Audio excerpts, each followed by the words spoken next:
ශ්‍රී ලංකා භික්ෂු විශ්වවිද්‍යාලීය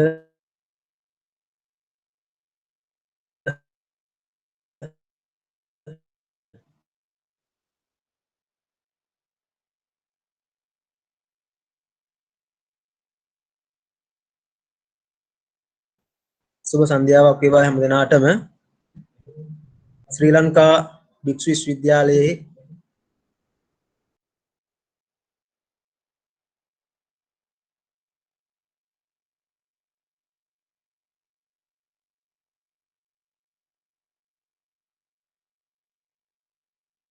සමාජීය විද්‍යා හා තුලනාත්මක අධ්‍යනාංශයේ විදියට ගෞරවනීය අංශාධිපති හාමුදුරුවෝ සහ අධ්‍යයන කාර්ය මණ්ඩල එකතු වෙලා මේ අපි තීරණය කළා විශේෂයෙන් අපේ රට තුළ වගේම මුළු ලෝකයේ තුළ මේ ව්‍යාප්ත වෙලා තියෙන කොරෝනා වසංගත තත්ත්වයත් එක්ක අපි තීරණය කළා ඔන්ලයින් මාර්ගගත දේශන මාලාවක් පවත්වන එක විශේෂයෙන් කාලෝචිතයි කියලා. ඉතින් මේ පවත්නා ක්‍රමවේදයත් එක්ක අපට ප්‍රායෝගිකව වැඩි උපයෝගිතාවක් තියෙනවා යම් දේශනයකට ඔන්ලයින් සම්බන්ධ වෙන්න පුළුවන් නම්. ඒකම අපි කල්පනා කළා ටිකක් විවේකීව ඉන්න වෙලාවක සන්ධ්‍යා වෙලාවක මේ දේශන මාලාව සංවිධානය කරන්න පුළුවන් නම් ඒක තවත් උපයෝගිතාවකින් යුක්ත ක්‍රියාවක් කියලා. ඒ නිසාවෙන්මයි අපි තීරණය කළේ සන්ධ්‍යාවේ රාත්‍රී 8ට විතර මේ දේශනය සංවිධානය කරන එක වඩා ප්‍රායෝගිකයි වගේ වඩා හොඳයි කියලා. ඉතින් මේ දේශන මාලාවේ පළමු දේශනයේ විදිහට තමයි අපි අද දේශනය සංවිධානය කළේ. ඉතින් අද දේශනය විශේෂයෙන් ගෞරවනීය අංශාධිපති හාමුදුරුවෝ ඇතුළු අපි අධ්‍යනාංශයේ සියලුම අධ්‍යයන කාර්ය මණ්ඩලයේ හැමදෙනාම විශේෂයෙන් මේ සම්බන්ධ වෙන හැමදෙනාම බොහොම ගෞරවයෙන් ආදරයෙන් පිළිගන්නවා. ඉතින් එහෙම පිළි අරගෙන අපි අද වැඩිපුර කතා කරන්න බලාපොරොත්තු වෙන්නේ නැහැ. විශේෂයෙන් අද දවසේ ප්‍රධාන දේශනය සිද්ධ කරන්න සම්බන්ධ වෙන්නේ සමාජීය විද්‍යා හා තුලනාත්මක අධ්‍යනාංශයේ ගෞරවනීය අංශාධිපති ජ්‍යෙෂ්ඨ කතිකාචාර්ය අවසරයි ගල්වැව විමලකාන්ති අපේ පඬිත් හාමුදුරන් වහන්සේ. ඒ වගේම උන්වහන්සේගේ පැයක පමණ දේශනාවෙන් අනතුරුව අපි විනාඩි 30ක පමණ කාලයක් වෙන් කරලා තිබෙනවා ප්‍රශ්න සාකච්ඡා කරන්න. මේ ප්‍රශ්න සාකච්ඡා කිරීම මෙහෙයවීම සිද්ධ කරන්නේ අපේ සමාජීය විද්‍යා අධ්‍යනාංශයේ කතිකාචාර්ය අපේ පාහියංගල සුමංගල හාමුදුරුවෝ. ඉතින් විශේෂයෙන් මේ දේශනය පැයක් අපි ප්‍රධාන වශයෙන් දේශනය සිද්ධ කරනවා. ඒ පැය ඇතුළත ප්‍රශ්න කිරීමක් ප්‍රශ්න ඇහිීම අතරතුර සිද්ධ කරන්නේ නැහැ. ඉන් අනතුරුව දේශනෙන් අනතුරුව පැය භාගයක් කාලයක් තමයි වෙන් කරලා තියෙන්නේ. විශේෂයෙන් සම්බන්ධ වෙන අයට යම් ආකාරයක ගැටලුවක් ප්‍රශ්නයක් තියෙනවා නම් යොමු කරන්න. ඉතින් ඒ නිසා Tamanට යම් ප්‍රශ්නයක් තියෙනවා නම් අපි chat box open කරලා තියෙන්නේ. ඒ chat box එක ඔයාලට යම් ගැටලුවක් තියෙනවා නම් ඒකෙදී ඒ chat box එකට ඔයාලගේ තියෙන ප්‍රශ්න යොමු කරන්න පුළුවන්. ඉන් අනතුරුව මෙහෙයවීම සිද්ධ කරන පහයංගල හාමුදුරුවෝ ඒව නිවැරදි ආකාරයෙන් ප්‍රධාන දේශනය කරන දේශකයන් වහන්සේත් එක්ක සාකච්ඡා කරලා ඒ ප්‍රශ්න වලට පිළිතුරු ලබා දීම සිද්ධ කරනවා. ඉතින් ඒ නිසා අපි ගෞරවයෙන් ආරාධනා කරනවා මෙතෙන් පටන් මේ දේශනාව සිද්ධ කරන හැටියට සමාජීය විද්‍යා හා තුලනාත්මක අධ්‍යනාංශයේ ගරු අංශාධිපති අපේ විමලකාන්ති පඬිත් හාමුදුරුවෝ වහන්සේට.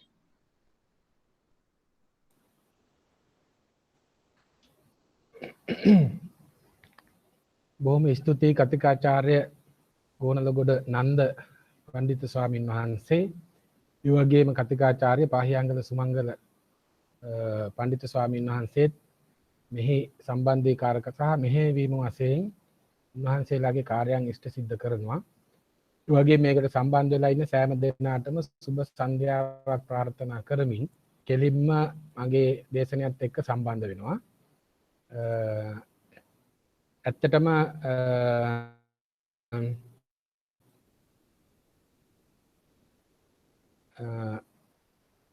මම අද දේශනය සිදු කරන්නේ ලේඛනයේ ආරම්භය සම්බන්ධයෙන් ඒ අතරත සිංහල අක්ෂර මාලාවේ ආරම්භයෙන් කියවෙන ලක්දිව ඉතිහාසය තමයි අද සාකච්ඡාවට ගන්නේ. මේ දේශනය ප්‍රධාන කොටස් 3ක් යටතේ සාකච්ඡා කරන්න බලාපොරොත්තු වෙනවා. ඒ තමයි පළමුවෙන් අපි සාකච්ඡා කරනවා ලේඛනයේ ආරම්භය කියන එක. ඒක ලෝක මට්ටමින් ඉතාම කෙටි හැඳින්වීමක් කරන්න බලාපොරොත්තු වෙනවා. මිනිස්සු අක්ෂර එහෙම නැත්නම් වෙනත් ක්‍රමවේද ඔස්සේ රූප සංකේත ආදී පාවිච්චි කරලා කොයි විදිහටද දුර ඉන්න කෙනෙකුට තමන්ගේ තොරතුරු කිව්වේ කියලා. ළඟ ඉන්නවා නම් සංකේත අවශ්‍ය වන්නේ නැහැ. ඔවුන්ට තමන්ගේ හඬ පාවිච්චි කරලා තමන්ට තියෙන කරුණු ඔවුන් අතර හුවමාරු කරගන්න පුළුවන්කම තියෙනවා. එනමුත් දුර ඉන්න කෙනෙකුට හා නොපෙනී ඉන්න කෙනෙකුට යම් කාරණයක් දැනගන්න ලබා දීමේ ක්‍රමවේදය තමයි ලේඛනයට පාදක වුණේ. ඒක කොහොමද උනේ කියලා ඉතාමත් කෙටියෙන් ලෝක මට්ටමින් විස්තරයක් කරලා ඊළඟට සිංහල අක්ෂර මාලාව බ්‍රාහ්මී අක්ෂර මාලාවෙන් ආරම්භ වුණා කියන එක ගැන අපිට වාදයක් නැහැ. ඒ ආරම්භය හා මෙරට සිංහල ප්‍රාකෘතයේ ආරම්භය ගැන පැහැදිලි විග්‍රහයක් කරන්න බලාපොරොත්තු වෙනවා. ඊළඟට තුන්වෙනිව මම බලාපොරොත්තු වෙන්නේ බ්‍රාහ්මී අක්ෂර මාලාවේ ආරම්භය තුලින් හෙළිවන ලක්දිව ඉතිහාසය කියන මාතෘකාව සාකච්ඡාවට ගන්න. එතනදී මම අපේක්ෂා කරනවා අපිට පුළුවන් තරම් නූතන ප්‍රශ්න නූතන යම් අය එකතු කරන කරුණුත් එක්ක මේ සාකච්ඡාව ඉදිරියට ගෙන යන්න. එහෙත් ශාස්ත්‍රීය සහ තිබෙන කරුණු පදනම් කරගෙන පමණයි මගේ සාකච්ඡාව ඉදිරියට ගෙන යන්න බලාපොරොත්තු වෙන්නේ. පළමුවෙන් මම සාකච්ඡා කරනවා ලේඛනයේ ආරම්භය කියන එක. සාමාන්‍යයෙන් විවිධ රටවල් වශයෙන් ගත්තත් කලාප වශයෙන් ගත්තත් මේ ලේඛනයේ ආරම්භය සිදු වෙලා තියෙන එකම කාලයක නෙවෙයි. විවිධ කාලවකවානු වල සමහර විට ඇතැම් ප්‍රදේශ ඒ කියන්නේ මිසරේ වැනි රටවල් වලින් ක්‍රිස්තු පූර්ව 3100ට විතර මේ කාරණේ සිද්ධ වෙනකොට අපි පිළිගන්න හැටියට ලංකාව ඉන්දියාව වගේ රටවල් වල ක්‍රිස්තු පූර්ව 1000 වගේ කාලවකවානු වලට මේ කාරණය ගමන් කරලා තියෙනවා. එතකොට මේක බොහෝ විටම නාගරීකරණයේ ආරම්භයත් සමගම ඇතිවුවක් වශයෙන් තමයි අපි පිළිගන්නේ. නාගරීකරණයට අවශ්‍යතාවයක් තිබුණා ගණන් මිමි තියාගන්න. ඒ වගේම Tamanta අවශ්‍ය වාර්තා තියාගන්න. මෙන්න මේ කාරණය විස්තර කරගන්න අවශ්‍ය වෙලාවකදී මේ ගැන යම් ගණනයක් කරගන්න අවශ්‍ය වෙලාවකදී ඒ වෙනුවෙන් පවත්වපු භාවිත කරපු සංකේත ඇත්තටම මේ ලේඛනයේ ආරම්භය වෙනුවෙන් බෙහෙවින් හේතු වෙලා තියෙනවා කියන එක තමයි සඳහන් කරන්න තියෙන්නේ. එතකොට අක්ෂර මාලාවක් ආරම්භයට ඉස්සරලා පැවතියේ අදහස් දැක්වීමේ වෙනස් ක්‍රමයක්. එබඳු ක්‍රමවේද තුනක් ඔස්සේ පැමිණිලා තමයි අක්ෂර මාලාවක් ආරම්භ වෙන්නේ. සාමාන්‍යයෙන් සොයාගෙන ඇති පැරණිම ලේඛන දැනට ස්ථාවර වෙලා තියෙන ක්‍රිස්තු පූර්ව 3100ට පමණ අයත් වෙන්නේ ඒ මිසරය කියන රාජ්‍යය. මිසරය කියන රාජ්‍යයෙන්. එතකොට මේ ගැන විවිධ වාද විවාද තියෙනවා, මතවාද තියෙනවා. මම ඒවා දීර්ඝ වශයෙන් මෙතන විස්තර කරන්න යන්නේ නැහැ. මගේ මාතෘකාවට පිවිසීමක් හැටියට තමයි මේ කාරණා සාකච්ඡා කරන්නේ. එතකොට අදහසක් දුර සිට කියාපෑමේ විද්‍යාත්මක ක්‍රමවේදයක් තමයි මානවයාගේ පරිණාමයේ ඉඳන් එනකොට නාගරික ශිෂ්ටාචාරයේදී මේ වෙනුවෙන් සිද්ධ වෙලා තියෙන්නේ. එතකොට අක්ෂරය කියලා අක්ෂර හෝ සංකේත. ඇත්තටම අපි මේවට සංකේත කියන එක තමයි වඩාත් හරි. අක්ෂර කියලා කියන්නේ අපිට මේ හඬක් කියන සංකේතයක්. හඬක් කියන්නේ ශබ්දයක්. ශබ්දයක් ඇති කරන සංකේතයක්. එතකොට මේ සංකේතවල පළවෙනි අවධියට අපි කියනවා රූප සංකේත අවධිය කියලා. මෙතනදී උනේ පළමුවෙන් රූප සංකේතයකින් Tamanta කියන්න ඕන රූපය සම්පූර්ණයෙන් ඇඳලා පෙන්නප එක. එතකොට අපි ඉර ඇන්දොත් ඒකෙන් කියන්නේ සූර්යයා කියන එකයි. ගහක් ඇන්දොත් ඒකෙන් කිව්වේ ගසක් කියන එකයි. ගසක් යට මිනිසෙක් ඉන්නවා කියලා ඇන්දොත් ගහක් යට මිනිහෙක් ඉන්නවා. Taman යම්කිසි හිටපු තැනක හෝ ගුහාවක හෝ Taman අනුභව කරපු දෙයක් ගැන වුණත් එහෙම ඇඳලා තියන්න පුළුවන්. ඒ ගැන යම් අදහසක් සම්පූර්ණ වශයෙන් ප්‍රකාශයටපත් වෙනවා. එතකොට මේ සඳහා ස්වාභාවික වස්තුන් ආදර්ශ වශයෙන් ප්‍රධාන වශයෙන් ගත්තා. මේ රූප සංකේත අවධියට අපි කියනවා පික්ටෝග්‍රාෆ් කියලා. මේවා අදත් සමහර භාෂාවල පාවිච්චි කරනවා. ඒවා ටිකක් වර්ධනය වෙලාත් පාවිච්චි වෙනවා. සමහර භාෂාවල චීන භාෂාව වගේ, ජපන් භාෂාව වගේ භාෂාවල මේ වගේ සංකේත තව දුරටත් පාවිච්චි වෙනවා. ඒ නිසා එදා මෙදා තුරත් මේ භාෂාවල සජීවී බවකුත් තියෙනවා පික්ටෝග්‍රාෆ් අවධිය. ඒ වගේම ඒ අය අක්ෂර මාලාවකුත් එකතු කරගෙන තියෙන. එතකොට භාෂාව ඉගෙන ගන්න නම් මේ දෙකම ඉගෙන ගන්න ඕනේ. නමුත් ලංකාව වගේ රටවල මේ தත්ත්වය අපිට දකින්න ලැබෙන්නේ නැහැ. අපි රූප සංකේත අවධියෙන් අද දවස්වල සාකච්ඡා කරන්නේ නැහැ. නමුත් විවිධ දැන්වීම් ආදීදී මේ ක්‍රමය අපි තවදුරටත් පාවිච්චි කරනවා. මේ අවධියේදී ඇඳපු රූපයෙන් පෙන්වන අදහස පමණක් තමයි ඒකේ තියෙන්නේ. මේ සරල ක්‍රමය උනත් Taman ළඟින් නැති අවස්ථාවකදී අදහස් ප්‍රකාශ කිරීමට තත් යුගයෙහි බෙහෙවින් ප්‍රමාණාත්මක වුණා. මම මේ පෙන්නලා තියෙන ඒ වගේ එකක් දැන් I කියන ඇස ඇඳොත් ඇස කියන එක තමයි එතන තියෙන්නේ. ඒ වගේම හෝන් අපි දන්නවා ජිරාෆ් ඒ සත්වයාගේ රූපේ ඒ විදිහට ඇඳලා තියෙනවා. ඉබ්බගේ ස්වරූපේ මේ විදිහට ඇඳලා තියෙනවා. අපිට මේවා දකින්න පුළුවන් වැදි ගුහා චිත්‍ර කියලා ලංකාවේ හඳුන්වන ප්‍රාග් ඓතිහාසික චිත්‍ර නමින් හඳුන්වන චිත්‍ර විශේෂයෙහි මෙබඳු ඉබ්බෙකුගේ ලක්ෂණ මේ විදිහට නැතත් විවිධ ක්‍රම වලින් ඇඳලා තියෙනවා. විවිධ රටවල් වල මේවා විවිධ ආකාරයෙන් දකින්න ලැබෙනවා. ඒ නිසා මේ පළවෙනි අවධියේදී මේ විදිහට තමයි මේවා පාවිච්චියට ගත්තේ. දෙවෙනි අධ්‍යයනයේදී අපි සාකච්ඡා කරන ඒක ටිකක් වර්ධනීය තලයකට ඔසවා තැබෙනවා. ඒ තමයි අදහස් සංකේත අවධිය කියන එක.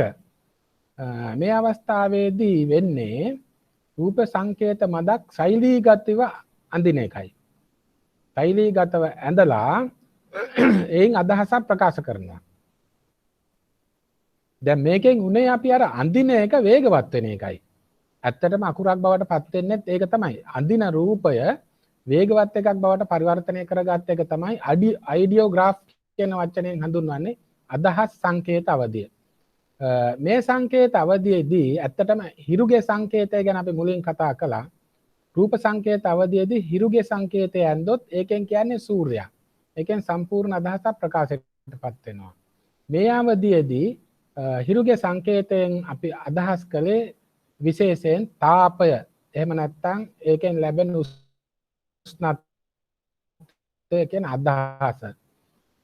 එතකොට අදහස් සංකේත අවධිය රූප සංකේත අවධියට වඩා යම් දියුණුවක් ප්‍රකාශයටපත් වෙනවා. ඊළඟට අපිට හම්බ වෙන්නේ ශබ්ද සංකේත අවධිය ෆොනෝග්‍රෑම් කියලා අපි ඒකට කියනවා. ෆොනටික් වැලියු එකක් තියෙන කාල පරිච්ඡේදයක්. මෙම අවධියේදී සිද්ධ වුණේ අදහස් සහිත ශෛලීගත රූපයකට ශබ්දයක් ආරෝපණය කිරීම. එතකොට ඒ ශෛලීගත රූපය තවත් ශෛලීගත වෙලා කෙටි විදිහට අඳින්න පටන් ගන්නවා. ඒකට අපි ශබ්දයක් ආරෝපණය කරනවා. එතකොට අපිට කියන්න ඕන ශබ්ද ගොඩක් වචන ගොඩක් එකතු කරලා වචනයක් හදාගන්න පුළුවන් ශබ්දයකට අක්ෂරයක් බවට පත් කර ගැනීමෙන්. ඉතින් මේක තමයි දැනටත් අපි පාවිච්චි කරන්නේ.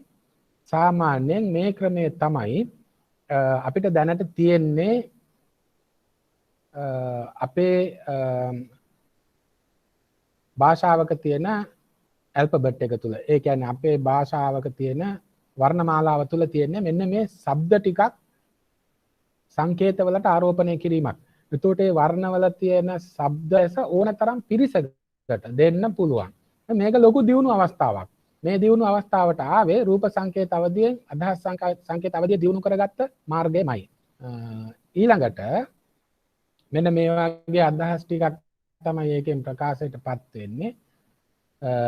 ancient Egyptian, Chinese, ancient Sumerian කියන රටවල් වල පැරණි යුගයේ එකම අදහස ප්‍රකාශ කරන්න තියෙනවා. දැන් සමහර විට මේ Chinese කියන එකේ මේ වචනවලට මේ රූපයම දකින්න ලැබෙනවා. ඒ නිසා ඒගොල්ලෝ රූප සංකේත අවධියක් තවම පාවිච්චි කරනවා. මම හිතන්නේ kanji කියන අක්ෂර මාලාව. මට චීන භාෂාව ගැන මොනම දැනුමක්වත් නැහැ.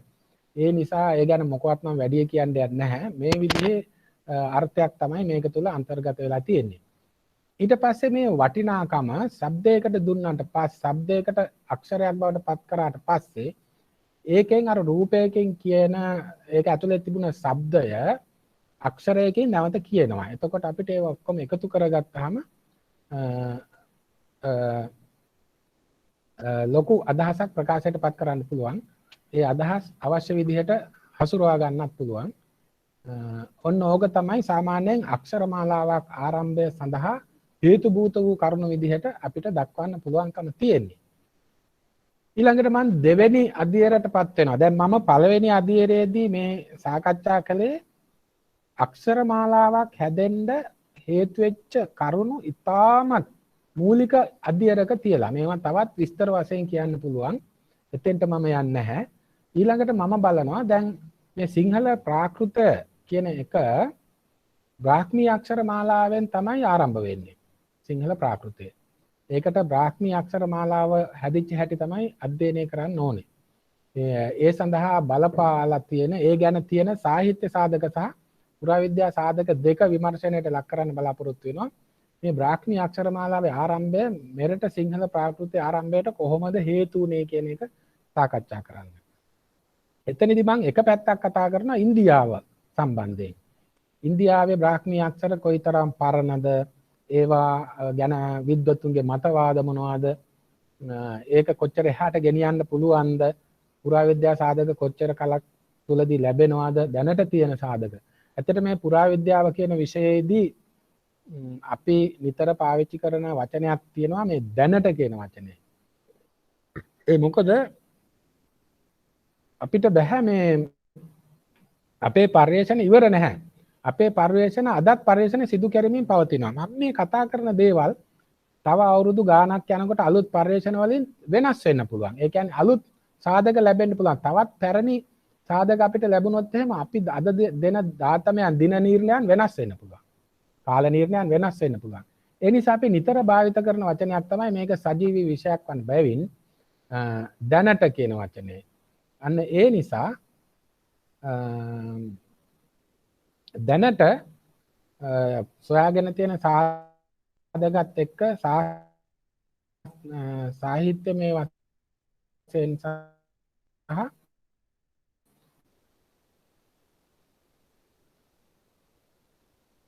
විද්‍යාත්මක වශයෙන් දැනට අපිට තියෙන කරුණු පිළිබඳවයි සාකච්ඡා කරන්න බලාපොරොත්තු වෙන්නේ. ඇත්තටම බ්‍රාහ්මී අක්ෂර මාලාවේ කොයි විදිහට සිද්ධ වුණාද කියලා කියනවා නම් ඒකට අපිට දීර්ඝ සාකච්ඡා කරන්න තියෙනවා. ඉන්දියාවේ තියෙන සාහිත්‍ය සාධක සහ ලංකාවේ තියෙන සාහිත්‍ය සාධකත් පදනම් කරගෙන. ඒ අනුව පූර්ව හොඳට පේන්න තියෙන්නේ. ඒකෙන් අපිට කියන්න බෑ අශෝක රජතුමාගේ කාලයේ තමයි මේ අක්ෂර නිෂ්පාදනය කළේ කියලා, නිර්මාණය කළේ කියලා. ඒ නිසා පූර්ව අශෝක යුගයේ ලේඛනය පිළිබඳ තියෙන සාහිත්‍ය සාධක සම්ප්‍රදාය මම මෙතනදී ගොනු කරලා දක්වනවා. විශේෂයෙන් පූර්ව අශෝක යුගයේ අක්ෂර මාලාවක් භාවිතයේ තිබුණද කියලා බලන එක ඉතාම වැදගත්. සාමාන්‍ය වේදයෙහි ක්‍රිස්තු පූර්ව 1400ට විතර වැටෙන අක්ෂරයන් පැවති බවට සාධක හම්බ වෙලා තියෙනවා. එතකොට ඒ අතරත මම කියන්නම් සාමන් වේදයට අයත් සද්විංශත් බ්‍රාහ්මණයත්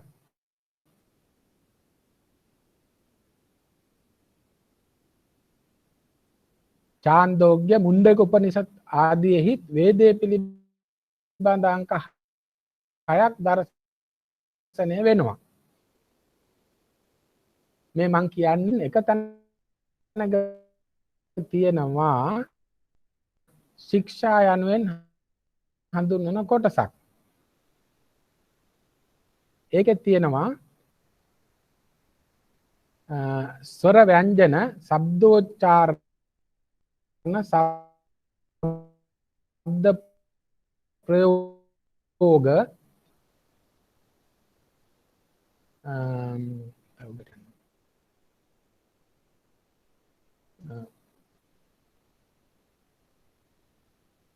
ශබ්ද ප්‍රයෝග ආදී විස්තර මේවා තුළ ඇතුළත් වෙලා තියෙනවා.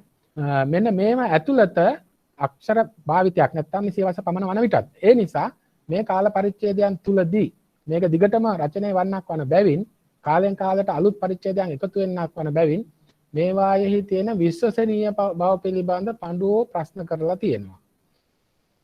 ඉතින් අපිට ඒවා බලන්න වෙන්නේ ඒ වගේ තියෙන සාමාන්‍ය ස්වරූපය මතයි. ඊළඟට රාමායනය ගැන කතා කළොත් රාමායනයේ ලංකා කාණ්ඩයේ ලේඛනය පිළිබඳ පුවත් අන්තර්ගත වෙලා තියෙනවා. සාමාන්‍යයෙන් පිළිගන්නේ රාමායන පුවත ක්‍රිස්තු පූර්ව 1500ට විතර අයත් කියලා. නමුත් රාමායනයේ ක්‍රිස්තු වර්ෂ පළවෙනි සියවසේ පමණ රචනය වෙන එකක්. එතකොට මෙන්න මේ කාල පරතරය මේ බඳු කාරණා සාකච්ඡා කිරීමේදී හරිම වැදගත්. අපි සලකා බලන්න ඕන මේ කාල පරතරය මොන විදිහටද තිබුණේ කියලා. එනමුත් මේ වගේ තියෙන කරුණු එකපාර අපිට ප්‍රතික්ෂේප කරන්න පුළුවන් කමක් නැහැ. එතකොට එහි එකක් තමයි අපිට හම්බ වෙනවා භක්ත්‍යා රාමස්ච සේත් සංහිතා මෘෂිනා කෘතං ජේ ලිකන්තිච නරා ත්වේෂාන් ද්වාශක්ති විෂ්ඨපේ කියලා. එතකොට දැන් මේ තුල අන්තර්ගත වෙලා තියෙනවා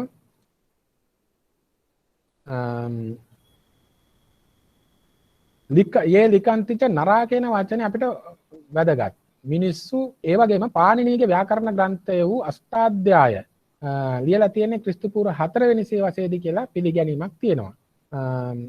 ඒ අනුව නැද්ද දෙකක් ආවා එකයි.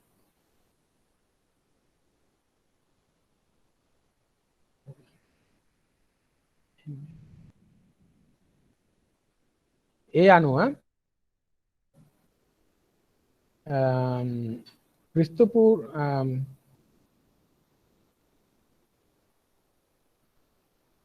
ඒඑල් බෂාම් සඳහන් කරනවා පාණිනීගේ උක්ත ග්‍රන්ථය කියන්නේ පාණිනී ව්‍යාකරණ ග්‍රන්ථය ඊට පෙර පැවති ව්‍යාකරණ ග්‍රන්ථ අනුව යමින් සකස් කර ගන්නා ලද්දක් කියලා. ඊළඟට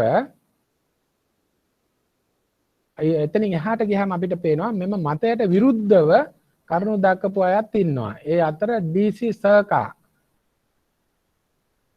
ගේ මතය වැදගත්. ඔහු සඳහන් කරන්නේ අක්ෂර හා පුස්තක භාවිතය ද්‍රව්‍යමය සාධක ඔස්සේ ඔප්පු වී නොමැති නිසා එම යුගයේ විධිමත් මේවා පිළිබඳ තියෙන කතා වාචෝද්ගත ක්‍රමයෙන් පවත්වාගෙන ආවා කියන එක. ඒ කෙසේ වෙතත් තවදුරටත් ඉදිරියට මේ පරිශ්‍රණය කරගෙන යනකොට අපිට පේනවා මේ සාහිත්‍ය මතවල බොහෝ සාධාරණ පිළිගත හැකි සාධක බොහොමයක් තියෙනවා කියලා.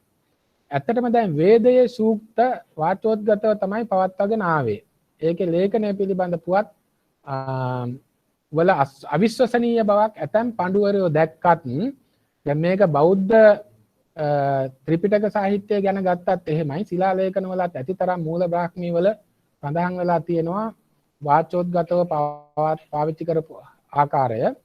එතකොට ඒ අනුව බැලුවොත් මහා භාරතය හා රාමායනය කියන ග්‍රන්ථවලත් වේදයේ තියෙන ඒවත් මුල් කාලේ වාචෝද්ගතව පවත්වාගෙන ආවට අමතරව ලේඛනගතවත් පවත්වා ගැනීමට බාධාවක් තිබිලා නැහැ. නමුත් වාචෝද්ගත ක්‍රමයම වැඩි වශයෙන් සංරක්ෂණ විධියක් වශයෙන් පාවිච්චි වෙලා තියෙනවා.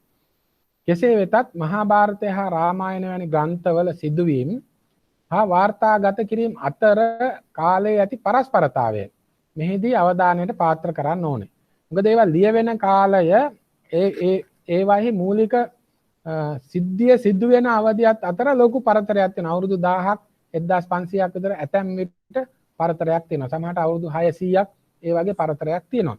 මේ පරතරය මෙහෙම වුණත් මේවා නිකම්ම පැවතීගෙන ආපු ඒවා නෙමෙයි. අපිට එකපාර මේවා එහෙමයි කියලා ප්‍රතික්ෂේප කරන්න පුළුවන් කමක් නැහැ. ඊළඟට අපිට තියෙන ඉතා වැදගත් පර්යේෂණයන්ගෙන් සනාථ වෙච්ච ටිකක් තමයි අක්ෂර ක්‍රිස්තු පූර්ව 18 පමණ අයත් වන ඉන්දු නිම්න අක්ෂර. මේ ගැන තියෙන ප්‍රශ්නය තමයි මේවා තවදුරටත් සමස්තයක් වශයෙන් කියවා නැතිකම. ඉතින් මේ කියවා නැතිකමම අපිට සාධක වශයෙන් ගන්න බෑ. ඒවා ඉදිරියේදී යම් විද්වතෙක් ඒවා කියව ගත්තොත් අපිට මේ ගැටලුව විසඳා ගන්න පුළුවන්. එනමුත් ඒවා ක්‍රිස්තු පූර්ව 18 විතර අයිති කියන එක පුරාවිද්‍යා අනිකුත් සාධක මතින් ඒවා ලැබිච්ච ස්තරයන්හි අනිකුත් සාධක මතින් සනාථ වෙලා තියෙන නිසා ඒ අක්ෂර ක්‍රිස්තු පූර්ව 18 විතර අයිති කියන එක පිළිබඳව ගැටලුවක් ඇත්තේ නැහැ. ඊළඟට මේ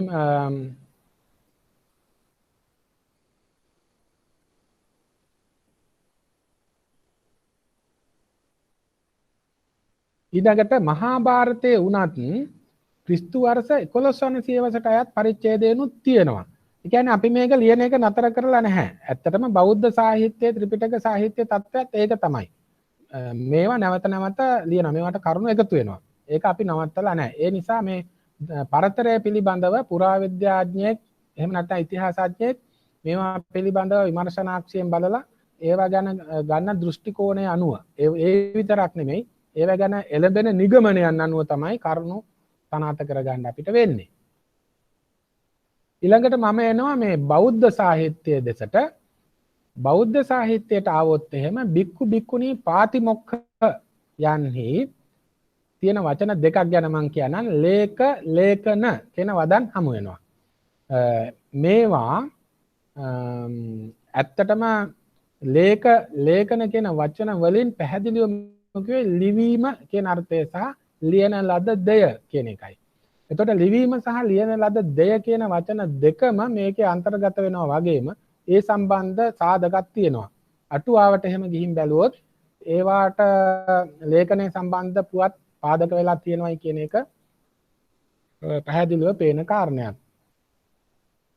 ඊට පස්සේ තවදුරටත් බැලුවොත් බෞද්ධ සාහිත්‍යයේ ජාතක පාළියේ ලිවීම හා අක්ෂර සම්බන්ධ සාධක බොහොමයක් අපිට හම්බ වෙනවා. ඊට අමතරව ගියොත් එහෙම දීඝනිකායේ සාමාන්‍ය ඵල හා බ්‍රහ්මජාල සූත්‍රවල ක්‍රීඩාවක් තියෙනවා අක්ඛාරික කියලා. මේ අක්ඛාරික ක්‍රීඩාව ගැන අටුවාව සඳහන් කරන්නේ මේක අක්ෂර රූප වලින් අක්ෂර රූප භාවිත කරලා කරපු ක්‍රීඩාවක් කියන එකයි. එතකොට ඒ කාලේ වෙනකොට අක්ෂර තිබුණා කියන ක්‍රිස්තු පූර්ව 6 වෙනි සියවස වෙනකොට පැහැදිලිව අකුරු තිබුණා කියන එක මේකෙන් සනාථ වෙලා තියෙනවා. බෞද්ධ සාහිත්‍යයෙහි ත්‍රිපිටක සාහිත්‍ය ගැන යුරෝපීය පඬුවන් සහ ඉන්දීය පඬුවන්ද පෙරදිග පඬුවන්ද ඉදිරිපත් කරන මත අතර ලොකු සාම්‍යයක් තියෙනවා. ඒ හැම දෙනාම මේවා ක්‍රිස්තු පූර්ව 6 වෙනි සියවසේ බුදුරජාණන් වහන්සේගේ ජීවන කාල පරිච්ඡේදයට අන්තර්ගතයි කියන එක පිළිබඳව නම් කවුරුත් වාදයක් කරන්නේ නැහැ.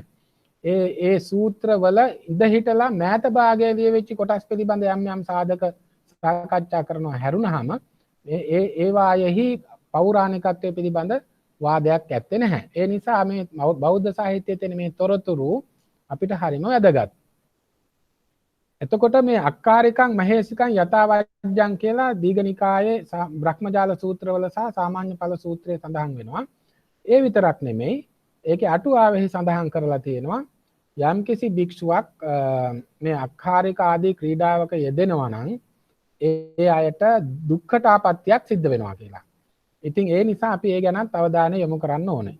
ඊට පස්සේ ලලිත විස්තරය පිළිබඳව බැලුවොත් මහායානිකයන්ගේ බුද්ධ චරිතය සිදුහත් කුමාරයා ලිපිශාලාවක හෙවත් පාසලක සඳුල්ලියෙන් ලේඛන කරපු ලේඛන තලයක රන්මය පෑනකින් අකුරු සටහන් කළා කියලා සඳහනක් තියෙනවා. එතකොට සිදුහත් කුමාරයා ශිල්ප දක්වන අවධිය වන විටත් අක්ෂර කලාව නිර්මාණය වෙලා තිබිච්ච බවට ඒ සාධකය අපිට ගණනය කරන්න පුළුවන්, ගන්න පුළුවන්. එනමුත් මේවා සාහිත්‍ය සාධක කියන එක අමතක කරන්න නරකයි.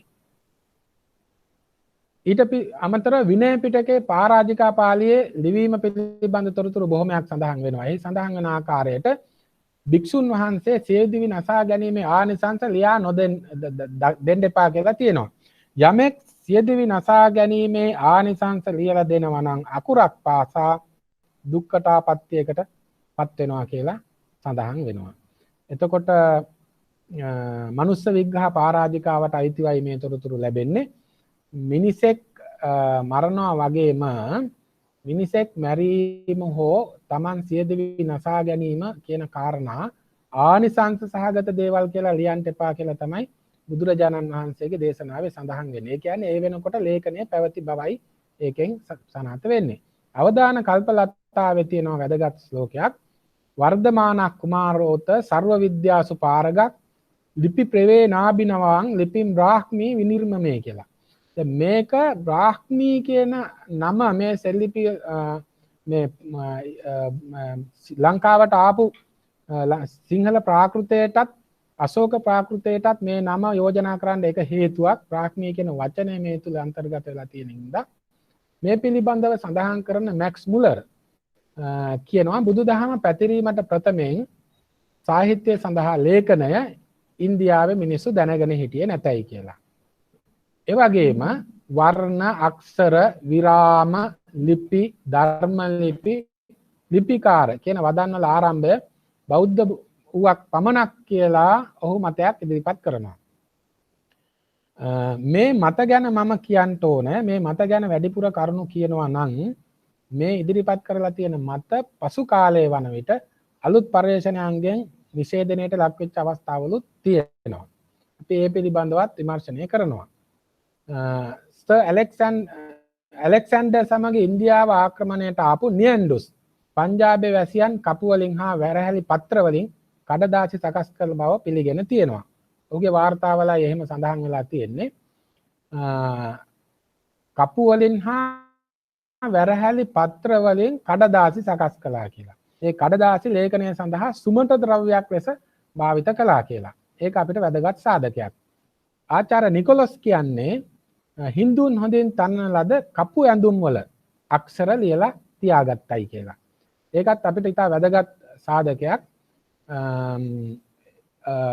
ඇත්තටම හොඳින් හදාගත්ත කපු ඇඳුම් වල අක්ෂර ලියාගත්තයි කියන එක. රූප වගේම අක්ෂරත් ඒ වගේ අඳින්න පුළුවන්කම තියෙනවා. දැන් මේක තව චුට්ටක් මෑත භාගයට આવොත් එහෙම ලංකාවේ ලෝහ මහා ප්‍රාසාදය හදන වෙලාවේ සාමණේරයන් වහන්සේ ඉන්දියාවෙත් එක්ක වැඩම කළ සුමන සාමණේරයන්ට කියනවා දිව්‍ය ලෝකෙට ගිහින් ඒ සැලැස්ම ඇඳගෙන එන්න කියලා. එතකොට ඒකත් රෙදි කටක ඇඳ කියන මතය තමයි ඇවිත් තියෙන්නේ. ඒ අදහස තමයි ඉතිහාසගත වෙලා තියෙන්නේ. එතකොට මේ ක්‍රමවේදය මම කියන්නේ ඒක ඊට මෑත භාගයට අයිති එකක්. මම මේ කියන්නේ ඒ ක්‍රමවේදය අක්ෂර ලේඛනය සඳහා මූලද්‍රව්‍ය වශයෙන් භාවිත කරන්න ඇති කියන එකට විශ්වාසයක් ඇති කරගන්න. G.H. ඕජා උපනිෂද් අක්ෂර, ස්වර, ව්‍යංජන, ഘോഷාක්ෂර, මූර්ධන්‍යාක්ෂර හා දන්තජාක්ෂර මේ කියන තොරතුරු ඒවාෙහි අඩංගු වෙනවා කියලා. දැන් මේ භාෂාවක වර්ණමාලාව සකස් වෙලා නැත්නම් මේ වචන එන්න විදිහක් නැහැ. අක්ෂර, ස්වර, ව්‍යංජන, ഘോഷාක්ෂර, මූර්ධන්‍යාක්ෂර හා දන්තජාක්ෂර මේවා අක්ෂරවල තියෙන විවිධ බෙදීම් විවිධ වෙනස්කම් සහිත අකුරු එක කුලකවලට දැමීමක් තමයි මේ වචන වලින් සිද්ධ කරලා තියෙන්නේ. එතකොට ඒක අපිට ඉතා වැදගත් සාධකයක්. ඊළඟට මැක්ස් මුලර්ගේ අදහසක් තියෙනවා ලිපි, ධර්ම ලිපි හා ලිපිකාර කියන වචන වලට බෞද්ධ මූලයක් තියෙනවා. ඒ අනුව බැලුවොත් ලිපිකාර යන වචනය උනත් ලිපිකාර කියන වචනය උනත් පාණිනී ලේඛන කටයුතු වල යෙදුණු බවට ලිපිකාර කියන වචනේ උනත් පාණිනී ලේඛන කටයුතු වල යෙදුණු බවට සාධක වශයෙන් දක්වන්න පුළුවන් කියලා. පාණිනීගේ ව්‍යාකරණ ග්‍රන්ථය වන විට මේ වදන් ඔක්කොම නිර්මාණය වෙලා තිබුණා කියන එක තමයි අපිට එයින් පිළිගන්න සිද්ධ වෙන්නේ. ඊළඟට මේකට වෙනස්කම් වෙනත් මත ඉදිරිපත් කරන අයගේ සාධකත් මම ගේනවා. ඒ අනුව බැලුවොත් මැක්ස් මුලර් කියනවා වේදයේ කටපාඩමින් රැගෙන ආවක් කියලා අපි කවුරුත් පිළිගන්නවා. හැබැයි ලේඛනය පිළිබඳ සාධක අශෝක යුගයෙන් සියවසකට පෙර ගෙන යා නොහැකි බව තමයි ඔහු සඳහන් කරන්නේ. වාචෝද්ගත කිරීම සංස්කෘත සාහිත්‍යයේ මූලය බව ඔහු පෙන්වලා දෙනවා. හැබැයි මෙතනදී අපි සලකා බලන්න ඕන කාරණයක් තමයි මේ බෞද්ධ සාහිත්‍යයේත් වේද සාහිත්‍යයේත් වාචෝද්ගත ක්‍රමවේදයට ලොකු ඉඩක් හම්බ වෙලා තියෙනවා. මූල බ්‍රාහ්මී සෙල්ලිපි වල ලංකාවේ හම්බ වෙනවා පටිබණ කුට කියලා වචනයක්. මේ වචනය හරි වැදගත්. පර්ණවිතානයන් පටිබණ කුට කියන වචනයට අර්ථ සපයලා තියෙන එනම් ඒ නමින් වූ ගුහාව කියලා. එබඳු ගුහා දෙකක් පිළිබඳ මූල බ්‍රාහ්මී සාධක හම්බ වෙනවා. ඊළඟට අපි පර්යේෂණාත්මකව සොයා බැලුවා මේ පටිබණ කුට කියන වචනය තියෙන ඒ ශිලාලේඛන දෙක තියෙන දුර බැහැර එකක් අත්තිකුච්චි විහාරයේ මේ වගේ ඒවා තියෙන තැන්වල ආරාම සංකීර්ණයන් මොන විදිහටද පැවතුනේ කියලා. හොයලා බලනකොට හොඳට පේන්න තියෙනවා ඒ පටිබණ කුට කියන ගුහාවට දෙන වචනය වගේම ඒ ගුහාව තත් ආරාම සංකීර්ණයේ තියෙන ගුහාවන් අතරත විශාලම එකට තමයි ඒ අදහස දීලා තියෙන්නේ. සහ වඩාත් වාසය සඳහා එකතු වීම සඳහා ප්‍රායෝගික තලයෙන් උසස් එකට. එතන අර්ථය වන්නේ ප්‍රතිභාන කියන වචනයයි. පටිබන කියන්නේ. ප්‍රතිභාන කියන එකේ එක අදහසක් තමයි කටපාඩම් කීම. එතකොට කටපාඩම් කියන විධික්‍රමයක් එදා සිට අද දක්වාම බෞද්ධ සාහිත්‍යයේ භික්ෂුන් වහන්සේලා අතර සඳහන් වෙනවා, පවත්වාගෙන එනවා. ඒ කටපාඩම් කියන්නේ එකට එකතු වෙලා තමන් කටපාඩම් කරපුවා නැවත අමතක වෙනවාට යාවත් කාලීන කර ගැනීම. එතකොට ප්‍රතිභානය කරපු කූට නැත්තම් කුළුගේ උඩින් වැහිච්ච ගල් තලාවක් නිසා ගුහාවකට කුළුගේ කියන වචනේ බෙහෙවින් සුදුසුයි. ඒ අදහස තමයි මේ ගුහාවල අන්තර්ගතයේ බවට පත් වෙන්නේ. ඒක සංඥා නාමයක් නෙමෙයි පරණ විතානයන් අදහස් කළ පරිදි. ඒ අනුව අපිට හිතන්න පුළුවන් මේ බෞද්ධ සාහිත්‍යයේත් සංස්කෘත වේද සාහිත්‍යයේත් ප්‍රතිභානය කටපාඩම් නැවත නැවත කටපාඩම් කීම පිළිබඳව තියෙන සාධක අතිශයින් වැදගත් කියලා. එනමුත් ලේඛනය කියන එක මුල් යුගයේ ඉඳන් අතහැරපු එකක් නෙමෙයි. වචන තියෙනවා, අක්ෂර තියෙනවා, වචන තියෙනවා, ශබ්ද තියෙනවා. මේ තුලින් ලේඛනගත කරනවා. හැබැයි ප්‍රතිභානන ක්‍රමවේදයක් නිරන්තරයෙන් පවත්වාගෙන එනවා. ඒක සජීවී ආගමික අවශ්‍යතාවයක් පිළිබඳව අපිට සැක සංකා උපදිනවා. ඊට අමතරව කියුකෝටියස් සඳහන් කරන ඉන්දියානුවන් බාග් ගසේ සිවිය අක්ෂර ලිවීම සඳහා භාවිත කළයි කියලා. හෙරඩෝටස් සඳහන් කරනවා පැපිරස්, බාග්, ස්කින්ස් කියන ගස්වල අමුද්‍රව්‍ය ලේඛනයේ සඳහා භාවිත කළා කියලා. මේ වගේ තියෙන ගැටලුව තමයි මේ සිවිය ඒ වගේම පොත්ත වැඩි කල පවතින්නේ නැහැ. අපිට අවුරුදු 100ක් 200කින් 300ක් විතර යනකොට බොහෝ විට අතිශය සංරක්ෂිත විධික්‍රමයක් යටතේ තිබුණ නැත්නම් විනාශ වී යාමේ ඉඩ ප්‍රස්ථා බොහොම වැඩි. ඒ නිසා ඒ වගේ දීර්ඝකාලීන පැවැත්ම පිළිබඳව අපිට ගැටලු ඇති වෙලා තියෙනවා.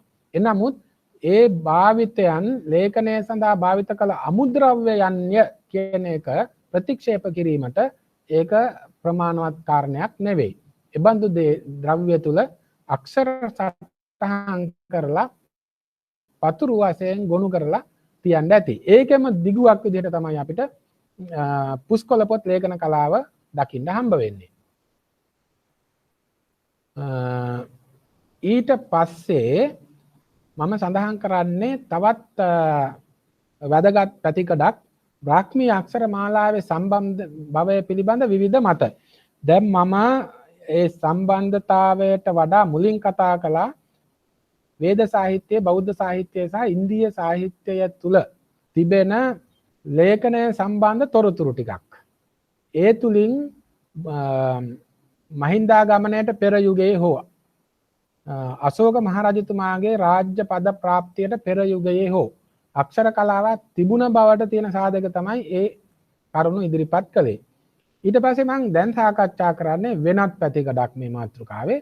බ්‍රාහ්මී අක්ෂර මාලාවේ භවයේ සම්බන්ධ විවිධ මත. ඒ අතර ඒකට වෙනත් අක්ෂර කලාවක සම්බන්ධතාවයක් තියෙනවද? පරිණාමයේ වශයෙන් ඒ අක්ෂර කලාවන්ගෙන් පරිණාමය කරගත්තද කියන කාරණය පිළිබඳවයි සාකච්ඡා කරන්න බලාපොරොත්තු වෙන්නේ. ඒ අතර ග්‍රීක් අක්ෂර කලාවෙන් මේක සම්බන්ධ වුණා කියලා ග්‍රීක් සම්භවයක් පිළිබඳව සාකච්ඡා කරනවා. සර් ජේම්ස් ප්‍රින්සෙප් තමයි පළමුවෙන් මේ මත ඉදිරිපත් කළේ. පස්සේ ඊට ඊ මුල, ඊ සෙනාට්, ජී විල්සන් වැනි අයත් සම්බන්ධ වුණා. මේ අය ග්‍රීක් අක්ෂර මාලාවල තියෙන සමාන ඇතැම් අකුරු සහ බ්‍රාහ්මී අක්ෂර මාලාවේ තියෙන සමාන ඇතැම් අකුරු තමයි මේ සඳහා පදනම් කරගත්තේ. සමස්තය නෙවෙයි. මට මෙතනදී කියන්න අවශ්‍යයි අපිට මුල්ම යුගයේ අක්ෂර හම්බ වෙනකොට ඒ අක්ෂරවල සමානතාවයක් හැම අක්ෂර මාලාවක හෝඩියකම දකින්න ඉඩකඩ තියෙනවා. ඒ අතර ප්‍රධාන දෙයක් තමයි කෝණාකාර ස්වරූපය. ඒ නිසා කෝණාකාරව අකුරු හැසිරවීමේ පරිපාටියක් සෑම අක්ෂර මාලාවකම මුල් යුගයේ දකින්න තියෙනවා. ඒ නිසාම සාම්‍යතාවයන් සමානතා දකින්න ලැබෙන එක ගැන බෙහෙවින් කලබල විය යුතු නැහැ. ඒ නිසා ඒ වාගේ සමානතා මත ඉදිරිපත් කිරීමත් තරම්ම සාධනීය පිළිතුරක් ගොනු කරගන්න හේතු වෙනවයි කියලා විශ්වාස කරන්න අමාරුයි. සෙමිටික් සම්භවය පිළිබඳ අදහස් දක්වපු උගතුන් ඉන්නවා. ඒ වේබර්, බෙම්පි ජෙන්සන් වැනි අය උතුරු සෙමිටික් අක්ෂර මාලාවක් වූ ෆිනීසියානු අක්ෂර වලින් බ්‍රාහ්මීය අක්ෂර නිපදවා ගත්තා කියලා කරුණු සඳහන් කරලා තියෙනවා.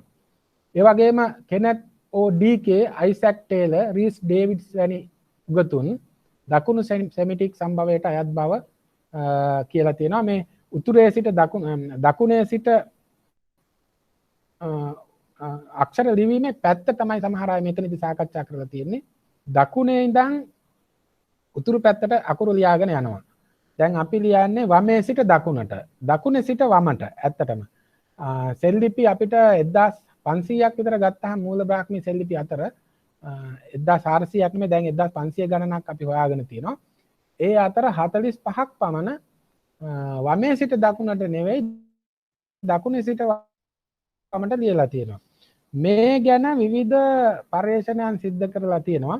මේ ගැන ඇත්තටම හොඳ පර්යේෂණයක් කළේ ශිලාලේඛනවල විශිෂ්ට මූලික උගතෙක් විදිහට පෙනී නොසිටින මුත් ශිලාලේඛනවල ස්වභාවයත් ඒවාෙහි භෞතික ස්වරූපයත් පිළිබඳව කරුණු සඳහන් කරපු ප්‍රසාද් පොන්සේකා කියන මහත්මයා, එතුමා මුලින් පුරාවිද්‍යාඥයෙක් නෙමෙයි, ඉංජිනේරුවරයෙක්. නමුත් අපිට හරි වැදගත් එක් කෝණයකින් අපි බලනවට වඩා වෙනත් කෝණයකින් එකම දෙයක් ගැන තව කෙනෙක් තවත් විෂය සන්දර්භයක් නැත්නම් විෂය ක්ෂේත්‍රයක් පිළිබඳව දැඩි අවධානයක් යොමු කරපු කෙනෙක් බලනවා නම් ඒක ඉතා වැදගත්. එහෙම බලලා කරලා තියෙන කරුණු දැනට ඉදිරිපත් කරලා තියෙනවා රොයල් ඒසියාටික් සොසයිටි එකට එකේ ග්‍රන්ථය තුල. මම හිතන්නේ ලංකා ශාඛාවේ ඒක ඒ තුල පැහැදිලිව ඉදිරිපත් කරනවා දකුණේ සිට වමට ලිවීමේ සම්ප්‍රදායක් නැත. මට ඕන නම් ඒ ගැන තව කරුණු ටිකක් ඉදිරිපත් කරන්නත් පුළුවන්. තියෙන්නේ නිවැරදි කිරීම සහ වැරදියට ලියවිච්ච ඒවා තමයි එහෙම තියෙන්නේ කියලා. 1550ක් තරම් ශිලාලේඛන ප්‍රමාණයක 45ක් 50ක් වැරදි විදියට ලියවෙන්න ඉඩ තියෙනවා. සාක්ෂරතාවයක් නැති ගල්වඩුවෙක් විසින් ලේඛනය කළ බැවින්. කෙසේ වෙතත් මේ සෙමිටික් සම්භවය පිළිබඳ විවිධ උගතුන් කරුණු සඳහන් කරලා තියෙනවා. ඉන්දියන් පැලියෝග්‍රැෆි කියන මේ පිළිබඳ හොඳම පළමු ප්‍රථම මූලාශ්‍ර ග්‍රන්ථයක් හොඳින් රචනා කළ ඉබ්යුලර්, මෝනියා විලියම්ස්, ඩේවිඩ් ස්ටිරින්ජර්, අහමඩ් හසන් දානි වැනි ඉන්දීය සහ බටහිර උගතුන් එය උතුරු සෙමිටික් සම්භවයකින් පැවතෙන බවට කරුණු ඉදිරිපත් කරලා තියෙනවා. මම ඒ කරුණු එකක් වශයෙන් දැඩි විශ්ලේෂණයකට ලක් කරන්න අදහස් කරන්නේ. එහෙම කරන්න අවස්ථාවක් නොවන නිසා.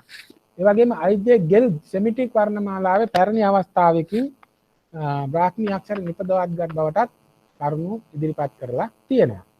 ඒ අතරත ඉන්දියානු සම්භවයක් මේ තුලින් දකින පිරිසකුත් ඉන්නවා. ඒත් බටහිර උගතුන් වගේම වැඩි හරියක් ඉන්දියා උගතුන්. එඩ්වඩ් තෝමස්, එම් ඩෝසන්, ඇලෙක්සැන්ඩර් කනින්හම් වැනි බටහිර උගතුන්ද බණ්ඩාරකාර්, ඕජා, රාජ් බලිපණ්ඩේ වැනි ඉන්දියානු පඬුවොත් එය ඉන්දියානු මූලයකින්ම පැවතගෙන ආපු බවට කරුණු පැහැදිලි කරනවා. නමුත් මේ පිළිබඳව අපි විශ්ලේෂණාත්මකව විමසනකොට ඉන්දිය සම්භාවයකින්ම මේ අක්ෂර පටන් ගත්තද කියන එක තවත් ගැඹුරු විශ්ලේෂණයකට යන්න ඕන කාරණයක්. ඒ අතර රාජ් බලිපණ්ඩේ බ්‍රාහ්මී යන නාමය ඉන්දු ආර්යයන් විසින් වේදේ පවත්වා ගැනීමේ අපේක්ෂාවෙන් නිපදුවක් බවට කරුණු ඉදිරිපත් කරලා තියෙනවා. ඒ තුලින් තමන්ගේ මතය සනාථ කරන්න බලනවා. ටී.පී. වෙර්මා ඉන්දී අක්ෂර මාලාවන් බ්‍රාහ්මී වෙතින් ඔබට ගමන් නොකරන බවට හේතු ගණනාවක් ඉදිරිපත් කරලා තියෙනවා. ඒවා විශ්ලේෂණය කරන්න තරම් කාලයක් අපිට ඇත්තේ නැහැ. ඊළඟට මම මේ කොටසින් බලාපොරොත්තු වෙනවා බ්‍රාහ්මී අක්ෂර මාලාවේ සම්භවය සම්බන්ධ විවිධ මත සම්පින්ඩනයකට ලක් කරන්න. කොහොම වුණත් මේකෙන් මම අදහස් කරන්නේ මේ මත ගොඩක් මම ඉදිරිපත් කළා. ඒ මත සම්පින්ඩනය කරලා ඇත්තටම වෙන්න ඇත්තේ මොකද්ද කියලා හොයලා බලන එක තමයි අපේ කාර්යය වෙන්න ඕනේ. අපිට මේ තුලින් අපිට ඉදිරිපත් කරන්න පුළුවන් හොඳම සාධක ටික මොකද්ද? මේ එළබෙන්න පුළුවන් හොඳම උපකල්පනය මොකද්ද කියලා මතයකට එන්න. ඉන්දිය ලේඛන කලාව ආරම්භ වූ කාල වකවානුව පිළිබඳව හිතුවොත් සාහිත්‍ය සාධකවලට අනුව සියල්ලම පිළිගත් කාගේත් අවධානයට ලක් වුණා වූ කාල වකවානුව අත්දැකීම අතිශයින් දුෂ්කරයි. ඒක තවමත් පවතින්නේ සාකච්ඡා මට්ටමේ. ආනන්ද කුමාරස්වාමී සඳහන් කරනවා එම කාලවකවානුව ක්‍රිස්තු පූර්ව 8 වැනි සියවස කියලා. එතකොට ක්‍රිස්තු පූර්ව 3 වැනි සියවසේ සිට 8 වැනි සියවස දක්වා පැහැදිලි අවුරුදු 500ක වැනි තල්ලුවක් අතීතයේ දෙසට ආනන්ද කුමාරස්වාමීගෙන් ලැබෙනවා. ක්‍රිස් ඩේවිඩ්ස් ක්‍රිස්තු පූර්ව 8 හෝ 7 වැනි සියවසේ ආරම්භ වූ බවට අදහසක් ඉදිරිපත් කරලා තියෙනවා. ඩේවිඩ් ඩිරින්ජ එය ක්‍රිස්තු පූර්ව 7 හෝ 6 වැනි සියවස් වලට අයිති කියලා කියනවා. ජී බියුල සඳහන් කරන්නේ ක්‍රිස්තු පූර්ව 6 වැනි සියවසේදී හෝ ඒ ආසන්නයේදී මේ අක්ෂර මාලාවන් නැත්නම් බ්‍රාහ්මී අක්ෂර මාලාව නිර්මාණය කරගන්නට ඇති කියලා. දැන් මෙන්න මේ මත තුලත් අපිට පේනවා මේ බ්‍රාහ්මී අක්ෂර මාලාව පිළිබඳවම තාම දීර්ඝ විශ්ලේෂණයන් සිදු කරපු මේ උගතුනුත් පැහැදිලිවම ක්‍රිස්තු පූර්ව 6 වෙනි සියවසෙන් හෝ එයින් එහාට අතීතයට බ්‍රාහ්මී අක්ෂර මාලාව අයිති කියන මතයේ ඉන්නවා. ඒක මට දැනට ඒක විශේෂ කරලා ඔය හැමතෙම දක්වන එක මට හරි වැදගත්.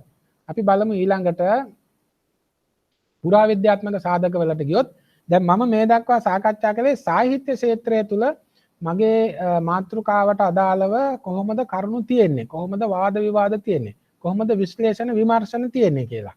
ඊළඟට මම සාකච්ඡා කරනවා පුරාවිද්‍යාත්මක සාධක මොනවද හම්බෙලා තියෙන්නේ කියලා. අපිට හම්බෙනවා ඒරාන් කාසිය කියලා ඉන්දීය කාසියක්. ඒක හරි වැදගත්. ඒ කාසියේ නදය කියලා වචනයක් සඳහන් වෙනවා. නන්දාගේ කියන අදහස. ඒරාන් කාසිය පැහැදිලිවම අශෝක පූර්ව යුගයට තමයි සියලුම උගතුන් අයිති කරලා තියෙන්නේ. ඒ නිසා ද්‍රව්‍ය සාධක වශයෙන් මම නැවතත් කියනවා ද්‍රව්‍යමය සාධක වශයෙන් අපිට ඒරාන් කාසිය පෙන්වලා දෙන්න පුළුවන් හොඳ සාධකයක් තමයි අශෝක පූර්ව යුගයෙහි අක්ෂර තිබුණයි කියන එකට.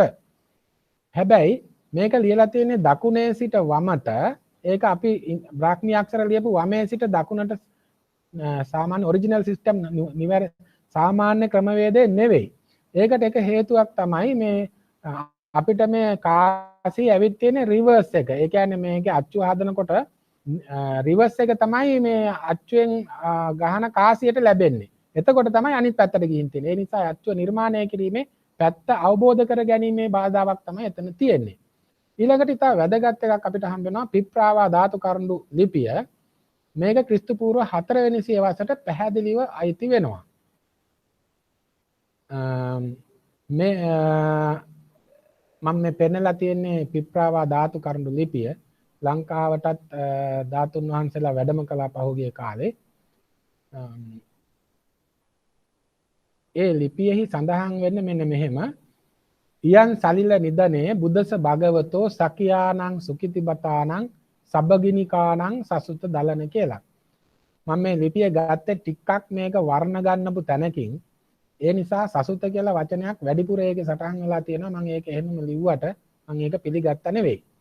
කෙසේ වෙතත් එහි තියෙන සටහනට අනුව ඒකේ තේරුම වන්නේ භාග්‍යවත් බුදුරජාණන් වහන්සේගේ මේ ශාරීරික ධාතු නිදානය දෘಢ භක්ති ඇති උන්වහන්සේගේ සහෝදර සහෝදරියන් සහිත ශාක්‍ය පුත්‍රයින් විසින් කරවන ලද කියලා.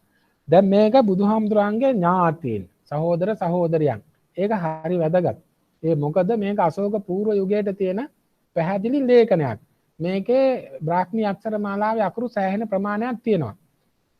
ඒ වගේම ඉස්පිලි පාපිලි ආදියක් තියෙනවා. ඒක නිසා මේක හරි වැදගත්.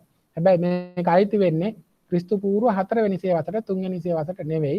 ඒ නිසා සාහිත්‍ය පුරාවිද්‍යා සාධක වලින් අපිට ලැබෙන එක හරි වැදගත්කමක් උසුලනවා. ඒ වගේම නේපාල රාජ්‍යයට අයිති බස්ති දිස්ත්‍රික්කයේ පිප්‍රාවා ස්තූපය පිහිටලා තියෙනවා. 1879 කැරීම් කිරීමේදී ඉංග්‍රීසි නිලධාරියෙකු වූ මේජර් පැපීට තමයි මේක හම්බෙලා පුරාවිද්‍යා නිලධාරීන්ට බාර දෙන්නේ. මේ චූටි තොරතුර මම මෙතෙන්ට අන්තර්ගත කළේ ලංකාවේ සහ ඉන්දියාවේ අක්ෂරමාලාව සහ බුද්ධ ධර්මයේ උප්පත්තිය සහ බුදුහාමුදුරන්ගේ උප්පත්තිය ගැන විවිධ වැරදි මතාන්තර යන යුගයක අපි වාසය කරන නිසා මේක කොතනින්ද ලැබුණේ කියන එක හරියට දක්වන්න ඕන නිසායි. දැන් මම මේ දක්වන මේ අක්ෂර සහිත මේ ගල් පාෂාණ දෙක හැබැයි මේක වැඩි විශ්වසනීය ලේඛනයක් නෙමෙයි ඉන්ටර්නෙට් එකෙන් නැත්තම් අන්තර්ජාලයේ මුදාහැරපු එකක්. නමුත් මේක බුදුහාමුදුරන්ගේ යුගයට අයිති වෙනවා. ක්‍රිස්තු පූර්ව 6 වෙනි යුගයේ 6 වෙනි සියවසට අයිති කියලා කියන්න පුළුවන් නිසායි මේක දාලා තියෙන්නේ. ලංගුඩි හිල් ඔරිස්සාවේ ඒකේ තමයි වම් පැත්තේ තියෙන එක. කේස තූප අරක බලික ලෙන කියන එකයි තියෙන්නේ. බල්ලුක කියන එක බලික ලෙන උනා කියලා අදහස් ඉදිරිපත් කරලා තියෙනවා. මේ 100% පිළිගන්න නෙමෙයි ඒ කියන්නේ අවධානය යොමු කරන්න කියලා කියනවා. දිව්ලිපා හිල්ස් ගෝකනිකා තීර්ථ ඇට් ජකාර්තා. ඒකේ තියෙනවා කේසතූප කියලා එකක්. ඒක මේක ඇත්තටම මේක ලියලා තියෙන්නේ ටිකක් කුඩු වෙන ගල් තලාවක. මේ දෙකම පැහැදිලිව අශෝක පූර්ව යුගයට අයිති ලේඛන විදිහට පිළි අරගෙන තියෙනවා. නමුත් මේවා දැනට විශ්ලේෂණාත්මකව විමර්ශනය වෙච්ච ඒවා නෙමෙයි. නමුත් මේ දෙකක් තියෙනවා කියලා දැනගන්න එක වැදගත්. ඊළඟට පුරාවිද්‍යාත්මක සාධකවලට આવොත් සර් ජෝන් මාර්ෂල් කැනීන් මගින් වේදසිගිරියේ ශිලා ලේඛන කිහිපයක් හොයාගත්තා. එකක තියෙනවා සප්පුරිස සරිපුත්තසස. අනිකේ තියෙනවා සප්පුරිස මහා මොග්ගලනස කියලා ඒ වගේ සටහන් වෙලා තියෙනවා. සත්පුරුෂ සාරිපුත්‍රයන් වහන්සේගේ සහ සප්පුරුෂ මහා මොග්ගල්ලාණන් වහන්සේගේ ධාතු නිදන් කරපු ස්ථාන හැටියට තමයි ඒවා සඳහන් වෙලා තියෙන්නේ කුඩා ස්තූප. ඒකේ තිබ්බ තවත් ශිලාලේඛනයක තියෙනවා සප්පුරුෂ මහා කච්චනස අතවසිනෝ සොනස කියලා. සත්පුරුෂ මහා කච්චායනගේ අන්තේවාසික සෝන ස්තවරයන් වහන්සේගේය කියන අදහස. මේ තොරතුර මහා කස්සප හාමුදුරන්ගේ අන්තේවාසික සෝනස්තරයන් කියන එක ත්‍රිපිටක ධර්ම සාහිත්‍යනුත් සනාථ වෙන කාරණයක් නිසා මේක හරි වැදගත්. ජේතවන ඉන්දියා කෞතුකාගාරයේ ලිපියක තියෙනවා ජේතවනං අනාථපිණ්ඩිකේන කොටි සන්තකේන දෙති khේමං කියලා. ඒකෙන් කියන්නේ එහි අර්ථය තමයි ජේතවනාරාමය අනාථපිණ්ඩික විසින් කෝටි ගණන් සිය ධනය වියදම් කරලා සේම වූ මෝක්ෂ ප්‍රතිලාභය තකා පරිත්‍යාග කරයි. එතකොට මෙම ලේඛන ක්‍රිස්තු පූර්ව 4 වෙනි සියවසට විතර අයිති වෙනවා කියලා පැහැදිලිව කියන්න පුළුවන්කම තියෙනවා. ඒවත් පුරාවිද්‍යා සාධක තමයි අපිට දැනට ලැබිලා තියෙන. මෙන්න මේ ශිලාලේඛන ටික පර්යේෂණයට ලක් කරපු අවස්ථාවන් පුරාවිද්‍යා නියම විධි නියම යටතේ 100% සිදු කරපු කාලවකවානුවක නොවන නිසා මේවායෙහි පැහැදිලි විස්තර ඉන්දීය පුරාවිද්‍යා දෙපාර්තමේන්තුවේ වාර්ෂික වාර්තාවලින් කරුණු සඳහන් කිරීමේදී මද බවක් උසුලනවා. එනමුත් මේකේ වටිනාකම අඩු වෙන්නේ නැහැ. ඊට අමතරව සෝගවුරාවෙන් ලෝකඩ ලිපියක් හම්බෙලා තියෙනවා. මහා ස්ථානයෙන්ුත් සෙල් ලිපියක් හම්බෙලා තියෙනවා.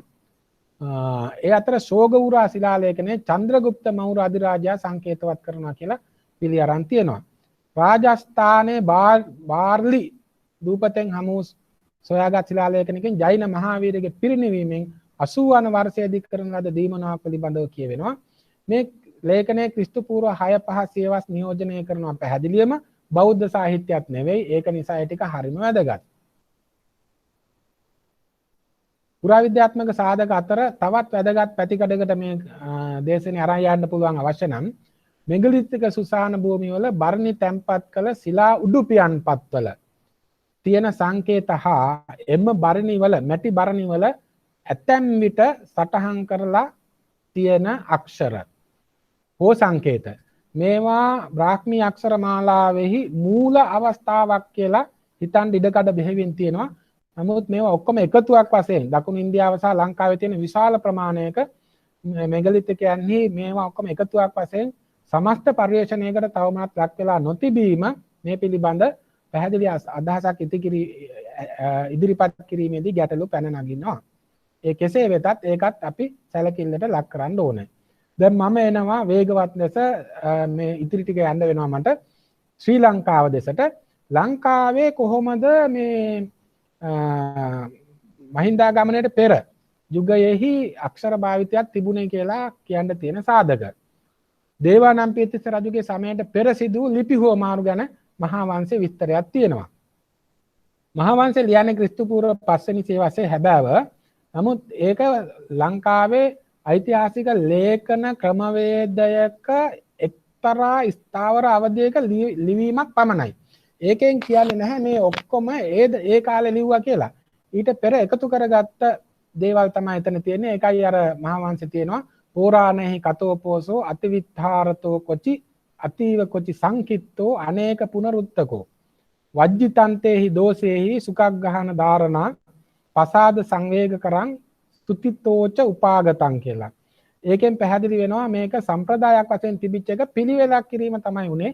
ඒ නිසා ඒ වගේ ඓතිහාසිකත්වයේ පිළිබඳව ක්‍රිස්තු පූර්ව 5 වෙනි සියවසේ ඉඳන් බැලීමම සාධාරණ නැතයි කියන එකට ඒක හොඳ සාධකයක්. කෙසේ වෙතත් විජය රජු කුවේණි අතහැර පඬි රටින් කුමාරිකාවක් ගෙන්වා ගැනීම පිළිබඳ පුවතේ ලේඛනයක් හුමාර වෙලා තියෙනවා.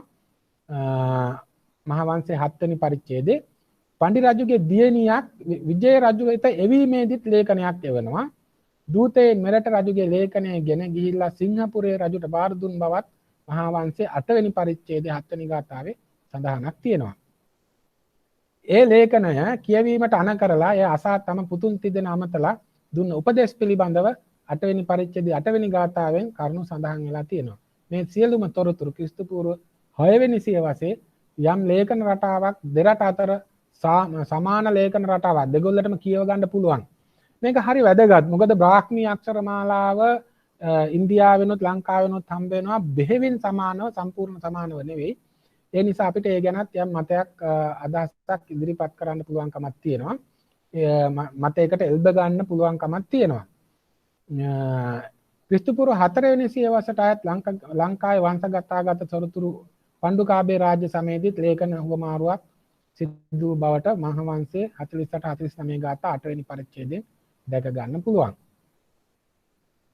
ඊළඟට මම කතා කරනවා මේ ලංකාවේ බ්‍රාහ්මී අක්ෂර මාලාවේ ආරම්භය පිළිබඳ උගතුන්ගේ මත ගැන ටිකක් වේගවත් සාකච්ඡා කරන්න අවශ්‍යයි. එඩ්වඩ් මුලර් ක්‍රිස්තු පූර්ව 1 වෙනි සියවසටයි ලංකාවේ අක්ෂර මේ අයිති කරන්නේ. ගයිගර් පඬිතුමා ක්‍රිස්තු පූර්ව 2ට, පර්ණවිතානයන් ක්‍රිස්තු පූර්ව 3 වෙනි සියවසට, පී.ඊ. ප්‍රනාන්දු මහාචාර්යවරයා ක්‍රිස්තු පූර්ව 2 වෙනි සියවසට. ඒ අතර සද්දා මංගල කරුණාරත්න ක්‍රිස්තු පූර්ව 3 වෙනි සියවසට නොව ක්‍රිස්තු පූර්ව 2 වෙනි සියවසට අයිති වෙනවායි කියලා විවිධ කාරණා පදනම් කරගෙන කියනවා. ඒ කෙසේ වෙතත් අවසන් නිගමනයකට එන්න ප්‍රථමයෙන් තවත් පැතිකඩකට අපි යනවා.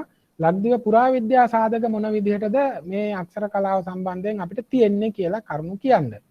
අනුරාධපුර ඇතුළු නුවර සල්ගහවත්ත කැණීමෙන් සොයාගත් සාධක ආශ්‍රයෙන් ආචාර්ය සිරාන් දරණියගල ආදිත්‍යම ලේඛන මෙරට භාවිත වූ ක්‍රිස්තු පූර්ව 500 600ට අයත් කියලා කාලනීර්ණ සාධක මතින් දක්වනවා. මේ සඳහා අක්ෂර සහිත වළං කැබිලි හැමු විස්තර ආශ්‍රයෙන් තමයි මෙම කරුණු ගෙනු කරලා තියෙන්නේ.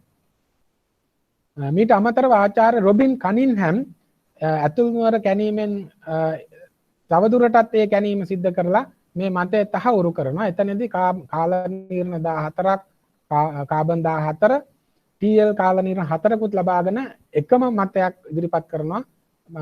දරණියගලයන් සිරාන් දරණියගලයන්ගේ මතය සනාථ කරමින්. ඒක හරි වැදගත් මෙතනදී. ඊට අමතරව මේ නූතනයේ රජරට විශ්වවිද්‍යාලයේ මහාචාර්ය තුසිත මෙන්ඩිස් ඇතුළු කණ්ඩායම පුරාවිද්‍යා කණ්ඩායම විසින් මෙගලිතික සුසාන කැණීමක් කළ අන්දරවැව කාලනීර්ණයට ලක් කරපු වළං කටුවල තියෙන අක්ෂර ක්‍රිස්තු පූර්ව 507 501 කාලයට අයිති කියන මේ පැහැදිලි දිනනි දාතම නොහොත් දින නීර්ණ ක්‍රමය මෙතනදී බෙහෙවින් වැදගත් කියලා කියන එක කියන්න ඕනේ. ඒක සල්ගහවත්තෙන් හම්බ වෙච්ච අක්ෂරවලට යම් සමානතාවයක් දක්වනවා. කාලය බැලුවොත් අවුරුදු 100ක පරතරයකට යන්නේ. මේ සොයා ගැනීම සම්බන්ධයෙන් දැනට ඇති නවීනතම සොයා ගැනීම මේක නිසා මෙරට වැසියා බ්‍රාහ්මී අක්ෂර මාලාව භාවිතයෙන් ලේඛන කටයුතු ක්‍රිස්තු පූර්ව 6-7 සියවස්වල කළයි කියන එකට හොඳ සාධකයක් තමයි එයින් ඉදිරිපත් වෙන්නේ. මේ මම දක්වලා තියෙන්නේ අස්තිමේ පන්හිඳ මේකෙන් තමයි ලිව්වේ කියලා අදහසක් ඉදිරිපත් කරලා තිනවා. ඒකේ තිබ්බ සංකේත සල්ගහවත්ත කැණීමෙන් ලැබිච්ච. ඊට පස්සේ වළං කටුවල තිබිච්ච ඒවා බියා අනුරාධ කියලා ඒක මෙතන නැහැ. තයා කුටේ කියලා වචනයක් තියෙනවා. මේ එකම සංකේතات අපිට හම්බ වෙනවා. මේවා පිළිසීමට ප්‍රථමයෙන් වළං කටුවල ඇඳලා ඊට පස්සේ පුලුස්සපු ඒවා නිසා ස්තරය කාලනීර්ණය කරලා තියෙන්නේ. මේ වළං කටු කාලනීර්ණය කළේ නැහැ. මේවා කාලනීර්ණය කරන්න තරම් වටින දේව මේ නොවටිනා දේවල් නෙමෙයි අපි ඇත්තට මේක කාල නිර්ණය කළොත් පිච්චෙන නිසා එහෙම කියන්නේ. එහෙම වුණොත් අපිට මේ සාධකය නැති වෙන නිසා ආචාර්ය සිරාන් ධර්ණීයගලයන් මේවා පුලුස්සලා කාල නිර්ණයට ලක් කරේ නැහැ. ස්තරයේ කාල නිර්ණය කිරීම ප්‍රමාණවත් වෙන මතයට ඇවිත් තියෙනවා. ඊළඟට මම දක්වලා තියෙනවා පොම්පරිපුස්සාන ගර්භ වලින් ලැබිච්ච මැටි බඳුන් වල තියෙන සංකේත. අපි ඒවත් ඇත්තටම අවධානයට ලක් කරන්න ඕනේ. මේ තියෙන සංකේත කරණයම මූල බ්‍රාහ්මී ශිලාලේඛන වලත් තියෙන සංකේත 45කට පමණ ප්‍රමාණයක් දැන්ට හොයාගෙන තියෙනවා. ඒවත් එක්ක සලකා බලලා මේ බ්‍රාහ්මී අක්ෂර මාලාවේ මූල අවිධියක් මේ නියෝජනය වෙනවා කියන එකට වැඩි බරක් ඇතිව සාකච්ඡා කරන්න පුළුවන්කම තියෙන ලක්ෂණ තමයි පෙන්වුම් කරලා තියෙන්නේ. ඊට පස්සේ මම නිගමනයක් වශයෙන් කියන්නේ ලංකාවේ අක්ෂර මාලාවක් වශයෙන් අක්ෂර මාලාවක් බ්‍රාහ්මී අක්ෂර මාලාව ක්‍රිස්තුපූර්ව 600 දක්වා ගමන් කරනවායි කියන එකට නිගමනයකට එන්න පුළුවන් දැනට තියෙන සාධක.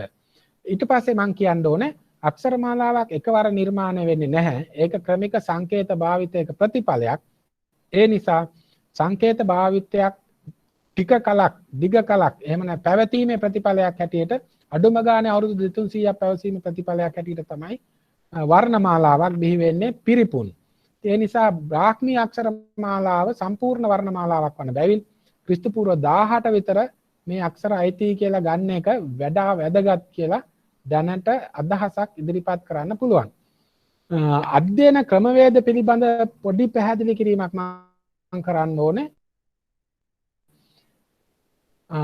අපිට සල්ගහවත්ත සහ අන්දරවැව කියන ඒ වගේ ලැබිච්ච ඒවා කාල නිර්ණය කළේ පුරාවිද්‍යා දින නිර්ණය විද්‍යාත්මක ක්‍රමවලින්. අපි පුරාක්ෂර විද්‍යාවේදී අභිලේඛන විද්‍යාව සහ පුරාක්ෂර විද්‍යාවේදී කාල නිර්ණය කරන්නේ ෂේප් එක අනුව හැඩය අනුව. එහෙම බැලුවත් මේ කියන මතවලට සමාන වෙන්න කරුණු අපිට ඇති තරම් තියෙනවා. ඒ නිසා නූතන විද්‍යාත්මක කාල නිර්ණය සාධක අපිට ලැබිච්ච ඒවා අතිරේක ඒ කියන්නේ එපිග්‍රැෆි සහ පෑලියග්‍රැෆි විධික්‍රමයන්ගෙන් සනාථ කරගත්ත කාල නිර්ණයන් වඩා අතිරේක වශයෙන් සනාථ කරන විදිහට සලකන්න ඕන. එහෙම නැත්නම් ඒව මත පිළිතලා මේකට කරුණු කියන්නේ. ඒ කියන්නේ එපිග්‍රැෆි පෑලියග්‍රැෆි ක්ෂේත්‍රවලට කරුණු කියන්නේ යන එක සාධාරණ නැහැ කියලා මට කියන්න ඕනේ. අභිලේඛන විද්‍යා ක්‍රමවේද භාවිත කිරීමේදී හැඩය ආශ්‍රයෙන් තමයි ගන්නෙ. එහෙම බැලුවත් ක්‍රිස්තු පූර්ව 1000 තරම් කාලවකවානුවක පැවැත්ගෙන ආවා කියලා බ්‍රාහ්මී අක්ෂර මාලාව කියන්න පුළුවන්. ඊට පස්සේ මම අන්තිම කාරණා ටිකට එනවා. ඇත්තටම මම මාතෘකාවේ වැදගත් කැලලකට එන්නේ ලක්දිව ඉතිහාසයේ විමර්ශන මූලාශ්‍රයක් වශයෙන් බ්‍රාහ්මී අක්ෂර මාලාව කොහොමද පාවිච්චි කරන්න කියලා. අපිට බ්‍රාහ්මී අක්ෂර මාලාව කොච්චර පැරණිද ක්‍රිස්තු පූර්ව 18 විතර යන්න පුළුවන් සකාරණ කරුණු රාශියක් මම මෙතන ඉදිරිපත් කළා සාහිත්‍ය හා පුරාවිද්‍යාත්මක වශයෙන්. ඒ අනුව කියන්න පුළුවන් මේ මූලාශ්‍රයන් පදනම් කරගෙන අපිට ක්‍රිස්තු පූර්ව 10 විතර ඉඳන් බ්‍රාහ්මී අක්ෂර මාලාව තිබුණා කියලා.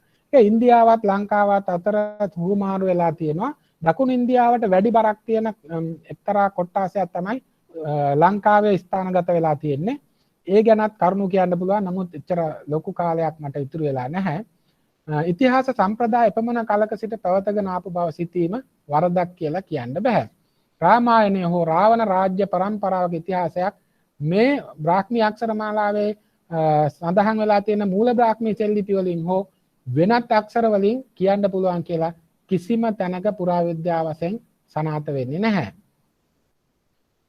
ඒ වගේම පරිේශකයන්ගේයි කියා ගන්න අවිධිමත් තර්ක ඉදිරිපත් කරන්නම් මෙරට ඉතිහාසය පිළිබඳව හිතලු විවේචනයට මෙරට සිංහල අක්ෂර මාලාවේ ආරම්භය කොච්චර හේතු වෙලා තියෙනවද කියලා යම් යම් වදන් භාවිතයෙන් සාධක ඉදිරිපත් කිරීම අතිශය නිර්වද්‍ය නැති ඒ කියන්නේ අතිශයින් වැරදි වඩාත් දුර්වල පිළිතුරු ලබා දීමක් අද දවසේ සිද්ධ වෙනවා. මේකට මම හිතන්නේ මේ දේශනේ විධිමත් ලෙස ශාස්ත්‍රීය වශයෙන් පුරාවිද්‍යාත්මකව සහ සාහිත්‍යමය වශයෙන් හෙළිවෙන මේ කරුණු තුලින් අපිට තියෙන බ්‍රාහ්මී අක්ෂර මාලාව නැත්තම් සිංහලයේ ප්‍රාකෘත යුගය ක්‍රිස්තු පූර්ව 1000 ඉඳන් පැවතගෙන ආපු තරම් පරිණ එකක් කියලා කියනවට වඩා යමක් කියන්න අවකාශ ඉතුරු වෙලා නැහැ.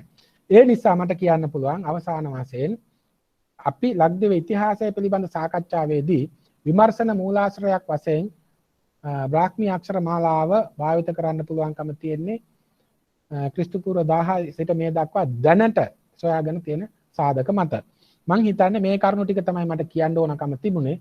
ඇතැම් කරුණු වල අතිශයින් දීර්ඝ විස්තර කියන්නට අවශ්‍යයි. නමුත් ඒ සඳහා කාලයක් නැති නිසා මං හිතනවා මං ඉදිරිපත් කරපු කරුණු වලින් යම් කිසි දෙයක් පරිශකයන්ට ලැබෙන්න ඇති කියලා. එහෙම වුණා නම් මං හිතනවා මේක සාර්ථකයි කියලා. සමට තෙරුවන් සරණ ප්‍රාර්ථනා කරනවා. බොහොමත්ම ස්තුතියි පණ්ඩිත හාමුදුරන් වහන්සේට. අපි පුරා පැයක කාලයක් මේ ශාස්ත්‍රීය සාකච්ඡාව පැවැත්තුවා. දැන් ඔබට පුළුවන් මේ දේශනය සම්බන්ධව යම් ශාස්ත්‍රීය ගැටලු පැන නැගිලා තියෙනවා නම් ඒව යොමු කරන්න පුළුවන්. අපිට පුංචි කාලයක් ඉතුරු වෙලා තියෙනවා ඒ සඳහා. ඔන්ලයින් ක්‍රමවේදය ඔස්සේ ඇවිල්ලා ඔබට අදාළ ප්‍රශ්න යොමු කරන්නත් පුළුවන්. නැත්නම් chat box එක හරහා ඒ අදාළ ප්‍රශ්නය යොමු කරන්න පුළුවන්.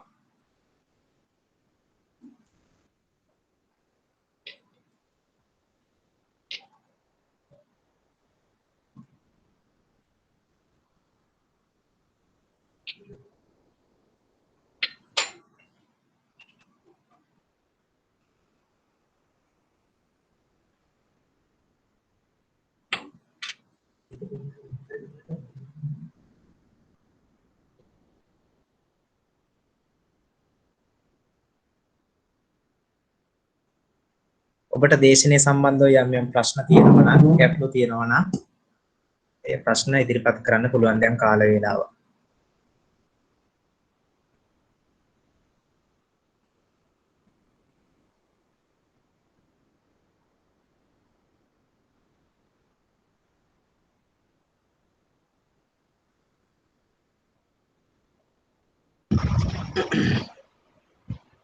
පණ්ඩිත හාමුදුරුවෝ ඔව් කාලේ මා වැහෙනවද? ඔව් මට දැනගන්න කාරණාවක් ඇත්තට මම පුරාවිද්‍යාව හදාarලා නැහැ. නමුත් මේක මේ රසවත් විෂයක් හින්දා මම අවසන් වෙනකම් අහගෙන හිටියා අපේ පණ්ඩිත හාමුදුරුවන්ගේ දේශනය. මට දැනගන්න තියෙන කාරණාව තමයි ඔබ වහන්සේ එක තැනක සෙල්ලිපි පාඨයක සඳහන් කරා මේ පටිභාන කියන වචනේ ඇසුරෙන්. එතකොට සාමාන්‍යයෙන් පටිභාන කියලා කියන්නේ අපිට පාලි ත්‍රිපිටකයේ ඕන තරම් හම්බ වෙන වචනයක්. අපි ඉංග්‍රීසියෙන් කිව්වොත් understanding, intelligence, wisdom වගේ අදහසක් තමයි තේරුම හැටියට තියෙන්නේ. එතකොට මේක ලේඛනයට කොහොමද? අවම වශයෙන් ස්පීච් කියන අදහසත් ඒකේ තියෙනවා. ඒ කියන්නේ ඒ යෙදෙන මේ විභක්තියට අනුව මට දැනගන්න අවශ්‍ය වන්නේ කොහොමද මේක මේ කියන්නේ ලේඛන හෝ අක්ෂර කලාවට සම්බන්ධ වෙන්නේ කියලා නැවත චුට්ටක් සමහරවිට පැහැදිලි කරනවාද? ඔව් ස්තුතියි. මම ඇත්තටම කිව්වේ දැන් මේ ප්‍රතිභාන කටපාඩම් කීම කියන අදහසින් තමයි මම ඒක කිව්වේ. දැන් මේ මට කියන්න ඕන කම කිව්වේ මට ඕන කම කිව්වේ දැන් ඇතැම් උගතුන් අපිට සඳහන් කරලා තියෙනවා මේ වේද සාහිත්‍ය සහ බෞද්ධ සාහිත්‍යයේ තියෙන තොරතුරු වලින් ඒවා එකක්වත් ලේඛනාරූඪ කළේ නැහැ, වාචෝද්ගතව තමයි ගෙනාවේ කියලා. අන්නේ මතයේදී වාචෝද්ගත ක්‍රමවේදයට දක්වන ඒගොල්ලන්ගේ හොඳ අදහසක් තමයි මේ දැනටත් අපි ඇත්තටම වාචෝද්ගත ක්‍රමවේදය අරගෙන යනවා. ඒ නිසා මේවා ලේඛනගත කළේ නැහැ, ලේඛනගත කළේ පසු අවධියක කියන අදහස. නමුත් ඒක එහෙම නොවේයි කියන කරුණු ටිකකුත් මම සඳහන් කරන අතරත මේ වචනය ප්‍රතිභානනය කරන එක අපිට සිරිතක්. නමුත් ඒකෙන් කිව්වේ නැහැ ලිව්වේ නැහැයි කියලා කියන අදහස තමයි මට කියන්න ඕනකම තිබ්බේ. ඒ නිසා ඔබ වහන්සේ කියන හැටියට අදහස තමයි එතන තියෙන්නේ. නමුත් ඇත්තටම උගත්තු සඳහන් කළා වේදයත් කටපාඩමින් ගෙනාවේ, බෞද්ධ සාහිත්‍යයේ ත්‍රිපිටක ධර්මයත් මුල් කාල පරිච්ඡේදයේ කටපාඩමින් ගෙනාවේ. ඒ නිසා ඒ කාලේ ලේඛනයක් තිබුණ නැහැයි කියලා. මට කියන්න ඕනේ එහෙම ඒක එක ක්‍රමවේදයක් තමයි. නමුත් ඒ අතර ලිවීමේ ක්‍රමවේදයක් පවත්වාගෙන ආවා. ඒ දෙකම අද දක්වාම අපි පවත්වාගෙන එනවා. ඒ නිසා ඒ ක්‍රමවේද දෙකම එකකට එකක් පරණයි කියලා කියන්න අවශ්‍ය නැහැ කියන එක තමයි මට කියන්න ඕනකම තිබ්බේ. මම මේ වචනයට දෙන අර්ථයත් ප්‍රතිභානනය කියන එකමයි. පටිභාන, පටිබන, ප්‍රතිභාන නැවත නැවත කීම කියන එකයි. තමයි මම එතෙන්ට දෙන අදහස. දැන් ඔය පුරා ස්ථානවල ඊට පස්සේ දැන් ඒ ආරාම සංකීර්ණ මේ මතු පිටට එනවා. ඒ කියන්නේ ගුහා ආරාම වලින් මිදිලා, ඒ කියන්නේ ගුහාවල හිටපු යුගය අවසන් කරලා මතු පිට ආරාම සංකීර්ණ හදන යුගයට එනවා. ඒ කියන්නේ ක්‍රිස්තු වර්ෂ 1 ඉඳන් 5 වගේ සේවසනයේට ඒක දියුණු වෙනවා. ඒ කාලය තුල අර වගේ ශාලාවක් මේ ප්‍රතිභානනය සඳහා වෙනම එකක් ධම්ම සංගණී ගේහ කියන වචනයෙන් එනවා. ධර්ම සංගණී ගෘහ කියලා. ඒකේ හොඳ ස්ටේජ් එකක් තියෙනවා. පීඨයක්. ඒ පීඨයේ වටේට ගල් කණු තියෙනවා. ඒකේ උඩ වහලයක් තියෙනවා මිසක් බිත්ති නැහැ. එක තැනක තියෙනවා මේ මෙයක් සහ ධර්ම ග්‍රන්ථ තැන්පත් කිරීම සඳහා තමයි තියෙන්නේ. ඒකේ පල්ලෙහා තවත් පොඩි ආසනයක් තියෙනවා. ඒකේ එක් මහතෙර නමක් වාඩි වුණා කියලා හිතන්න පුළුවන්. උන්වහන්සේ ධර්මදේශකයෙක් වෙන්න පුළුවන්. නැත්නම් ප්‍රතිභානන භික්ෂුන් වහන්සේලා අතර ප්‍රමුඛයා වෙන්න පුළුවන්. අන්න එහෙම වාඩි වෙලා මේ කතන්දරය, ඒ කියන්නේ කටපාඩම් කීම දිගට ගෙනිච්චා කියලා. එතකොට යුගයෙන් යුගයට වාස්තු විද්‍යා ක්‍රමවේදත් භික්ෂුන් වහන්සේලාගේ ආරාම භාවිතයත් වෙනස් වෙනකොට ඒකත් වෙනස් වෙච්ච බවට සාධක තියෙනවා. ඒවත් පාදක කරගෙන තමයි මම කිව්වේ පටිභාන කියන වචනේ. ඒකෙන් මට කියන්න ඕනේ ලේඛනය කියන එකක් තිබුණා. කටපාඩම් කරගෙන එන ක්‍රමවේදයක් තිබුණා. ඒ දෙකම එදා සිට මේ දක්වාම අපි පවත්වාගෙන යනවා. දැන් උනත් ඉන්දියාවේ වේදයේ ඇතම් කොටස් සම්පූර්ණයෙන් කටපාඩම් කරපු අය අපිට හොයාගන්න පුළුවන්. ත්‍රිපිටකය කටපාඩම් කරපු භික්ෂුන් වහන්සේලා සහ උගතුණු ඉන්නවා. ඒ නිසා ඒකෙන් අදහස් කරන්නේ මේ දෙක බොහොමත් ස්තුතියි. ක්‍රමවේද දෙකම මම හිතනවා අපේ ගාල්ලේ ධම්මින් ඒකයි මට කියන්න ඕන කම කියලා. බොහොමත් ස්තුතියි වහන්සේට. අපිට තවත් ප්‍රශ්න කීපයකට කාල වේලාව ඉතුරු වෙලා තියෙනවා. දේශනේ සම්බන්ධ යම් ගැටලුවක් තියෙනවා නම් ඉදිරිපත් කරන්න. හාන්දරෝ හෙලෝ ඔව් කියන්න. ඔව් ප්‍රතිභානනේ මේ මොකක්ද හාමුදුරු අදහස් කරවුවේ? ප්‍රතිභානනේ නැවත කීම. පටිභාන කියන පාලි වචනේ තේරුම නම් අන්ඩර්ස්ටෑන්ඩින් වැටහීම. වැටහීම. ප්‍රතිභානනේ නැවත නැවත කීම. පටිභාන. සංස්කෘතයේ වචනය ඇවිල්ලා ප්‍රතිභානය, පටිභාන කියන වචනේ පාලි වචනේ තේරුම නම් වැටහීම අන්ඩර්ස්ටෑන්ඩින්. ඔව් ප්‍රතිභාන කියලා කියන්නේ බානක බාන මං ගත්තේ එහෙමයි. බානක බාන කියන ගල්ලේ පණ්ඩිත හඳුරෝ පටිභාන කියන එකම තියෙන්නේ. ඒ කියන්නේ අපිට විසිබල් නැහැ ඒක. ඥානය නුවණ ප්‍රඥාව කියන අදහස. ඔව් වැටහීම. ඉතින් අවම වශයෙන් තේරුම ලබා දීලා තියෙන. ඒ කියන්නේ ළඟ දෙයකට දෙනවා නම් දීලා තියෙන්නේ ස්පීච් කියන එක කතාව. ඒ කියන්නේ කෙනෙකුගේ ඥානය හඳුනගන්න පුළුවන් මාධ්‍යයන්නේ කතාව. ඔව් ඒක ඔය එක වචනයක් විදිහට ගත්තාම මම සිලාලේ ඔව් මම ගත්තේ මෙතන අතර මම ගත්ත ක්‍රමය මම කියන්නම් බාණය කියන අදහසෙන්. ප්‍රති කියලා කියන්නේ නැවත. නැත්තම් ඒක නැවත නැවත කියන එක. අන්න ඒ අදහස තමයි මම ගත්තේ. මොකද පටිබණ කුට කියලානේ තියෙන්නේ. ඒක එක තැනක විතරක් නෙමෙයි යෙදෙන්නෙත්. ඒක නිසා තමයි මේ අදහස හරි වෙනවා කියන අදහස මම ගත්තේ. මං හිතන්නේ ඔය අර්ථය දෙන්නේ මමයි. පර්ණවිතානයන් ඒකට කියලා තියෙන්නේ ඒ ගුහාවේ නම කියලා. ඉතින් එහෙම ගුහා දෙකක් තියෙනවා ලංකාවේ දැන් ඔයා. හැබැයි පඬිතුන් මේ වචනේ කඩලා දෙකකට අරගෙන නැහැ. ඒ කියන්නේ prefix and suffix කියන ක්‍රමවේදයට අරගෙන නැහැ. ඒක single word එකක් හැටියට තමයි පාවිච්චි වෙන්නේ පාලි ත්‍රිපිටකයේ. පටිභාන. ඔව්. තනි වචනයක්. මම හිතන්නේ ඒකට මම කියන අදහසට ඔක මේ දැනුම අවබෝධ කර ගැනීම කියලා ගත්තත් ඒ කාරණාවලට බාධාවක් වෙන එකක් නැහැ. කටපාඩම් කීම කියන එක. මොකද එතන ඒ ගුහාවේ ඉඳන් ඒ කටයුත්තේ අය කරන්න ඇති කියලා විශ්වාස කරන්නේ. ඇත්තටම පස්සේ මට අර අවශ්‍ය ධම්ම සංගණී ගේහ කියලා කියනවනේ. අන්න ඒකත් එක්කම තමයි මම මේක සම්බන්ධ කරන්නේ. ධම්ම සංගණී ගේහ කියලා වර්ධනය වෙන්න ඇත්තේ මේකයි කියලා. ඊට පස්සේ මේ ප්‍රතිභාන කියන්නේ මේ තේරුම් ගැනීමම නැතුව අලුතෙන් හිතීමේ කියන අර්ථය නේද? ප්‍රතිභාව කියන එකේ අර්ථය තේරුම් ගැනීම කියන අර්ථයෙන් නෙවෙයි.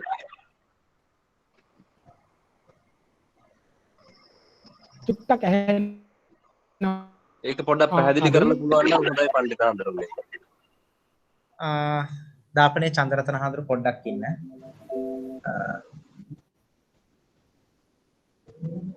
ඔව්. ආපහු පොඩ්ඩක් හරි ප්‍රශ්න කියනවා. ඉදිරිපත් කරන්න. ඔව් මට ඒක ප්‍රශ්න හරියට ඇහුන්නේ නැහැ, කැඩි කැඩි ඇහුනේ. නෑ පණ්ඩිත හඳුරන්නේ හැබැයි ප්‍රතිභා පටිභාන කියන එකේ අර්ථය දැන් ගොඩක් අය කියවනේ තේරුම් ගැනීම කියන ඔව් එක. ඔව්. තේරුම් ගැනීමට වැඩිය යම් කිසි දෙයක් තේරුම් අරගෙන අලුතෙන් හිතීමේ තියෙන හැකියාව තමයි ප්‍රතිභාන කියන එක අර්ථවත් වෙන්නේ පටිභාන කියන එක. ඔව්. ඔව්. ගොඩක් ඒක ඔව්. හරිද නිවැරදිද හරිද කියන එක පොඩ්ඩක් ඔව් නෑ නෑ මේක කරන්න දැන් හොඳයි මේ පණ්ඩිත. ඔව් අපිට ඇත්තටම මේ වචන හම්බ වෙන්නේ සිංහල ප්‍රාකෘත වචන විදිහට. මේ වචන වලට අර්ථ දැක්වීමේදී අපි සංස්කෘත පාලි වගේ වචන වල තියෙන ළඟම එකට පෙරලා ගන්නවා. නමුත් ඒකේ 100%ක් ඒ අදහසම නොයෙන්න ඉඩකඩ ඕන තරම් තියෙනවා. දැන් මේ මොකද අපිට තියෙන හැම මේක අපිට විසඳ ගන්න තියෙන්නේ මේ ඒ කාලේ තියෙන වචනත් එක ගලපලා. ඉතින් බනන කියන වචනේ තමයි මට බනනය කරනවා කියවනවා කියන වචනේ තමයි මම ඔතන ගත්තේ. මොකද මේ දැන් භික්ෂුවක් අපි හිතමු ওই ගුහාවේ වාසය කළා කියලා. උන්වහන්සේ මේ දැනුම අවබෝධ කරගත්තා කියන අදහස අමුතුවෙන් කියන්න අවශ්‍ය වෙන්නේ නැහැ. නමුත් මේ වගේ දෙයක් වෙන්න පුළුවන්. මොකද මේ ගුහාවලුත් ඒ ආරාම සංකීර්ණවල තියෙන ලොකු මේක. يعني වැඩි පිරිසකට එකතු වෙන්න පුළුවන් ඒක. අන්න ඒ නිසා තමයි මම මේ මතය ඉදිරිපත් කළේ. මම ඒක සමහර විට නූතන කියන්නේ සංස්කෘත සහ පාලි වදන් වල සම්පූර්ණ අදහසම නොයෙන්න ඉඩකඩ තියෙනවා. බොඳු අවස්ථා රාශියක් අපේ ශිලාලේඛනවල තියෙනවා. සමහර වචන තාම අපිට අර්ථ නිරූපණය කරගන්න බැරුවක් තියෙනවා. ඒ නිසා ඒක සාමාන්‍යයෙන් මේ විෂය තුල තියෙන කාරණයක්. මේක වඩා සාර්ථක අදහසක් වෙන්න ඕන කියලා තමයි මම ওই කරුණ ඉදිරිපත් කළේ. තවත් මතයක් අහලා තියෙනවා. බොහොම ස්තුතියි පණ්ඩිත හඳුරන්නේ. නම් පෙරවන් සරණයි පණ්ඩිත හඳුරන්නේ. ඔව් තෙරුවන් සරණයි. තවත් කෙනෙක් ප්‍රශ්නයක් ඉදිරිපත් කරලා තියෙනවා අශෝක කුමාර. පටිභාන යනු පටිසම්භිදා මග්ගේ විස්තර කරන සුවිශේෂී ඥාන සතරක් නේද? ඒක හරියට ඒ ධර්මයේ පිළිබඳව එහෙම කරුණු ඇති. එහෙම කරුණු රාශියක් තියෙන්න පුළුවන්. නමුත් අපි මෙතන ගත්තේ අත්තටම දැන් අර මම මෙච්චර වෙලා පැහැදිලි කරා වගේ අපිට දැන් පටිබන කුට දැන් අහවල් කෙනා මේ පටිබන කුට සගස දිනේ වගේ නේ තියෙන්නේ. දැන් මේක දුන්නා කියන අර්ථය. ඒකත් එක්ක ඒ කාරණේ මොකද්ද? ඉතින් දැන් ඇත්තට මම මේක ලිඛිතවත් ඉදිරිපත් කරලා තියෙනවා මගේ මතය. ඒ නිසා මේ ඥාන සතරක් පටිසම්භිදා මග්ගේ විස්තර කරන ඥාන සතරක් වෙන්න ඉඩකඩ තියෙනවා. ඒක මෙතනදී මම ගත්තේ ඇත්තටම මේ වාචෝද්ගතව පවත්වාගෙන ආපු ක්‍රමවේදයත් එකට කියලා එකට කටපාඩම් කරගෙන යන ක්‍රමවේදයත් ලේඛනයත් දෙක මේ කාලය තුල පැවතෙන්න ඇති කියන අදහසෙන්. තවත් ප්‍රශ්නයක් අහලා තියෙනවා. අශෝක කුමාර මහත්තයාට බොහොම ස්තුතියි. තවත් හාමුදුරුවෝ ප්‍රශ්නයක් යොමු කරලා තියෙනවා. වැයකඳවල අමිත රතන හාමුදුරුවෝ ඔව් විස්තුපුර හතරේ මේවට දැක්කට මේ ඉලාලේඛනේ තමයි විස්තුපුර හතරේ මේවට අයිති වෙන්නේ. ඒක තුන්වෙනි සේවකට පෙර යුගයේ කියන්නේ බුදුහාමුදුරුවන්ගේ ඥාතීන් සහ සහෝදරීන් ඒ තමයි මේ ස්තූපය කළා කියලා කියන්නේ. දැන් ඔය ස්තූපයේත් ඔය ස්තූපයේ අවස්ථා කීපයකදී වර්ධනය වෙනවා. මේක තියෙන්නේ යටම හරියේ. ඒ කියන්නේ පාදමේ. ඒ ස්තූපය කැණීම් කිරීමේ වාර්තාවේ සටහන් වෙනවා අවධි කීපයක් තියෙනවායි කියලා. ඒකේ පැරණිම අවධිය තමයි මේකේ නිරූපණය වෙන්නේ. ඒ නිසා ඒ කරුණුත් පාදක කරගෙන තමයි මේක හතරවෙනි සියවසට දාන්නේ. තුන්වෙනි සියවසේ ඇතිතරම් අපිට ශිලාලේඛන තියෙනවා. හැබැයි හතරවෙනි සියවසේ ශිලාලේඛනයක් විදිහට මේක තමයි දැන්ට පිළිගැනීම. මේක පිළිගන්න බෑ කියලා කියන අය අතරත දැන් ඔය මේජර් පැපීට මේක හම්බුනාට පස්සේ ඉංග්‍රීසි ආණ්ඩුවේ අය මේකට දක්වපු සහාය සැලකිල්ල නැහැ. ඒක අසාර්ථක කතාවක්. ඒ විදිහේ කතා ගොඩක් තියෙනවා. මේ ගැන මම ගොඩක් කියවලා තියෙනවා. හැබැයි තියෙන ප්‍රශ්නය තමයි මේ පිප්‍රාවා ධාතු කරඬු ලිපිය ලැබෙන කැණීම තත්කාලීන යුගයේ තිබ්බ පුරාවිද්‍යා විද්‍ය නියමවල යම් කිසි විධි නියමකට තමයි කෙරෙන්නේ. ඒ කාලේ කොහෙ කෙරුවත් ලංකාවෙත් එහෙමයි HCP බෙල් යුගයයි අද පුරාවිද්‍යා කැණීමකයි තියෙන තාක්ෂණික සහ න්‍යායාත්මක විධික්‍රම දෙක හරි වෙනස්. අතීතයේ තිබ්බ අරමුණු නෙවෙයි තියෙන්නේ, අතීතයේ තිබ්බ තාක්ෂණය නෙමෙයි තියෙන්නේ, අතීතයේ තිබ්බ ක්‍රමවේදය නෙමෙයි තියෙන්නේ.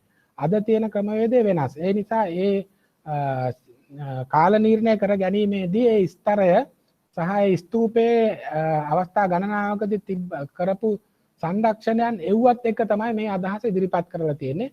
මේක 4 වෙනි සියවසට දාන්නේ මම නෙවෙයි. මේ ක්‍රිස්තු පූර්ව 4 වෙනි සියවසට අයිති වෙලා කියලා මේ පිළිබඳ තියෙන වාර්තාවෙත් සටහන් කරලා තියෙනවා. අපිට අක්ෂර රූප වලින් බැලුවත් අශෝක අක්ෂරත් එක්ක බෙහෙවින් සමාන ලක්ෂණ තියෙනවා. නමුත් අක්ෂර අශෝක අක්ෂර ලියන සෛලමය පෘෂ්ඨයන් සහ මේක මැටි කරඬුවක්. ඒ නිසා මැටි කරඬුවේ වඩාත් රවුම් විදිහට අකුරු ලියන්න තියෙන ඉඩකඩ වැඩි. ඒක තාක්ෂණික ප්‍රශ්නයක්. ඒවත් එක්ක බලපුවාමත් මේකේ තියෙන සමානතාවය බලපුවාම අශෝක යුගයට ටිකක් එහාට යන්න පුළුවන්කම තියෙනවා. ඉතින් ඒක නිසා තමයි 6ට දාන්න නැතුව 4ට දාලා තියෙන්නේ. ඉතින් මේ කරුණු පාදක වෙන්නේ පුරාවිද්‍යා විධි නියම එක්ක අපි තර්ක කරනකොට මේ කැණීමකින් සහ කැණීමකින් ලැබෙන දත්තත් එක්ක කාල නිර්ණයක් කරනකොට මෙතනදී අපි කරලා තියෙන ගොඩක් සැසඳීමේ ක්‍රමය සහ ස්තර තැන්පත් වීමේ ක්‍රමවේදය තමයි බලලා තියෙන්නේ. කාල නිර්ණය ආදී සිද්ධ කරලා නැහැ. මොකද මේක එක තිබිච්ච ස්තරයක් කාල නිර්ණය කරන්න කාබන් 14 නිර්මාණය වෙලා තිබුණෙත් නැහැ යුගයේ. ඒ විතරක් නෙමෙයි. තාප සම්දිත්තා ක්‍රමය ආදියත් ඔය තරම් ස්ථාවර වෙලා තිබිච්ච යුගයක නෙවෙයි. ඕක ඇත්තටම ඒවා තිබුණ යුගයක නෙමෙයි මේ කරන්නේ. ඒ නිසා සංසන්දනාත්මක සහ ස්තර ඔස්සේ තමයි කාල නිර්ණය ඉදිරිපත් කරලා තියෙන්නේ. ඒ වාර්තා පදනම් කරගෙන තමයි ඒ ක්‍රිස්තු පරිසර කියලා කියන්නේ. ක්‍රිස්තු පූර්ව 6 වෙනි සියවස කියලා නිගමන දුන්නත් තවමත් ඒ ගැන මතවාද තියෙනව නේද කියලා අහලා තියෙනවා. මතවාද තමයි රාශියක්. ඒ ඇත්තටම මගේ එහෙම සාහිත්‍යමය සාධක දෙකම එකතු කරලා අපිට ක්‍රිස්තු පූර්ව 18 විතර යන්න පුළුවන් කියලා. ඒකට හේතුව 4 ක්‍රිස්තු පූර්ව 6 වෙනි සියවස් වලත් හොඳට වචනයක් ලියා ගන්න අක්ෂර භාවිත කළා නම් ඕක එකපාර හැදෙන්නේ නැහැ. ඇත්තටම අයිඩියෝග්‍රාෆ්, පික්ටෝග්‍රාෆ්, අයිඩියෝග්‍රාෆ් කියන විදිහට ඇවිල්ලානේ අක්ෂර රූප කලාවකට එන්නේ. එහෙම එනකොට එක පාරට කවුරුවත් මේ අක්ෂර රූප කලාව ටික හදලා මෙන්න ස්වර ටික මෙන්න ව්‍යංජන මෙන්න ඇලපිලි මෙහෙම හදලා කවුරුවත් දෙන්නේ නැහැ. ඒ ශබ්දත් එක්ක තමයි මේක ඇති වෙන්නේ. ඉතින් ඒක ක්‍රමානුකූලව තමයි මේ වැඩේ වෙන්නේ. ඉතින් ඒ ක්‍රමානුකූලව වෙන්න ගත වෙන කාලය විමර්ශනය කරන්න ඕනේ.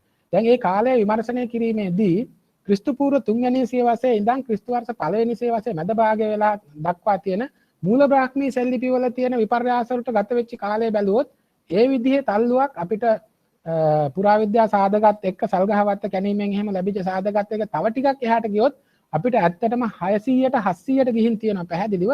ඉතුරු අවුරුදු 300ක් විතරත් අපිට ගන්න පුළුවන් කියලායි මම කිව්වේ. එහෙම අරගෙන ඒ යුගය තුල ක්‍රමයෙන් මේක පරිණාමය වුණා කියලා. මෙගලිතික සංස්කෘතියේ තියෙන සාක්ෂිත් පදනම් කරගන්න ඕන. හැබැයි මෙගලිතික සංස්කෘතියේ එදා මෙදා තුර තියෙන ක්‍රමවේදයක් ඉන්දියාවේ තවමත් ප්‍රදේශවල මේක තියෙනවා. ඒ නිසා අපිට ඒවා වුණත් ගන්න වෙන්නේ ඒ යුගයේ තිබිච්ච ඒ ගොනුවක් හැටියට. ගොනුවක් හැටියට අරන් ඒ වගේ තියෙන ෂේප් එක නැත්නම් හැඩතල ඔස්සේ සාකච්ඡාව දිගට විවර කරගන්න ඕනේ. මට පෙන්වන්න ඇත්තටම අවශ්‍යකතාවය තිබුණා මේ අක්ෂර ඉන්දියාවේ වයි ලංකාවේ මුල්ම යුගයේ ඉඳන් ක්‍රිස්තු වර්ෂ 5 වෙනි සියවස විතර එනකම් මම හොඳට පෙළ ගැස්සලා තියෙනවා දෙපැත්තට. සෙල්ලිපි වල අකුරු කපලා අරන් ඒ සෙල්ලිපි ස්පර්ශ ලාංඡන වලින්. එතකොටත් මට මේ කාරණේ පේනවා. ඉතින් මට මේ ඔක්කොම මෙතන ප්‍රදර්ශනය කරගන්න ඇත්තටම කාල වේලාවක් තිබුණ නැහැ. එනමුත් ඒ කරුණ ඔක්කොම පදනම් කරගෙන තමයි මම මේ නිගමනයට ආවේ. බොහොමත්ම ස්තුතියි. අපිට තව එක ප්‍රශ්නයකට පමණක් කාල වේලාව ඉතුරු වෙලා තියෙනවා. දේශනය සම්බන්ධ යම් ගැටලුවක් තිබේ නම් අහන්න පුළුවන්.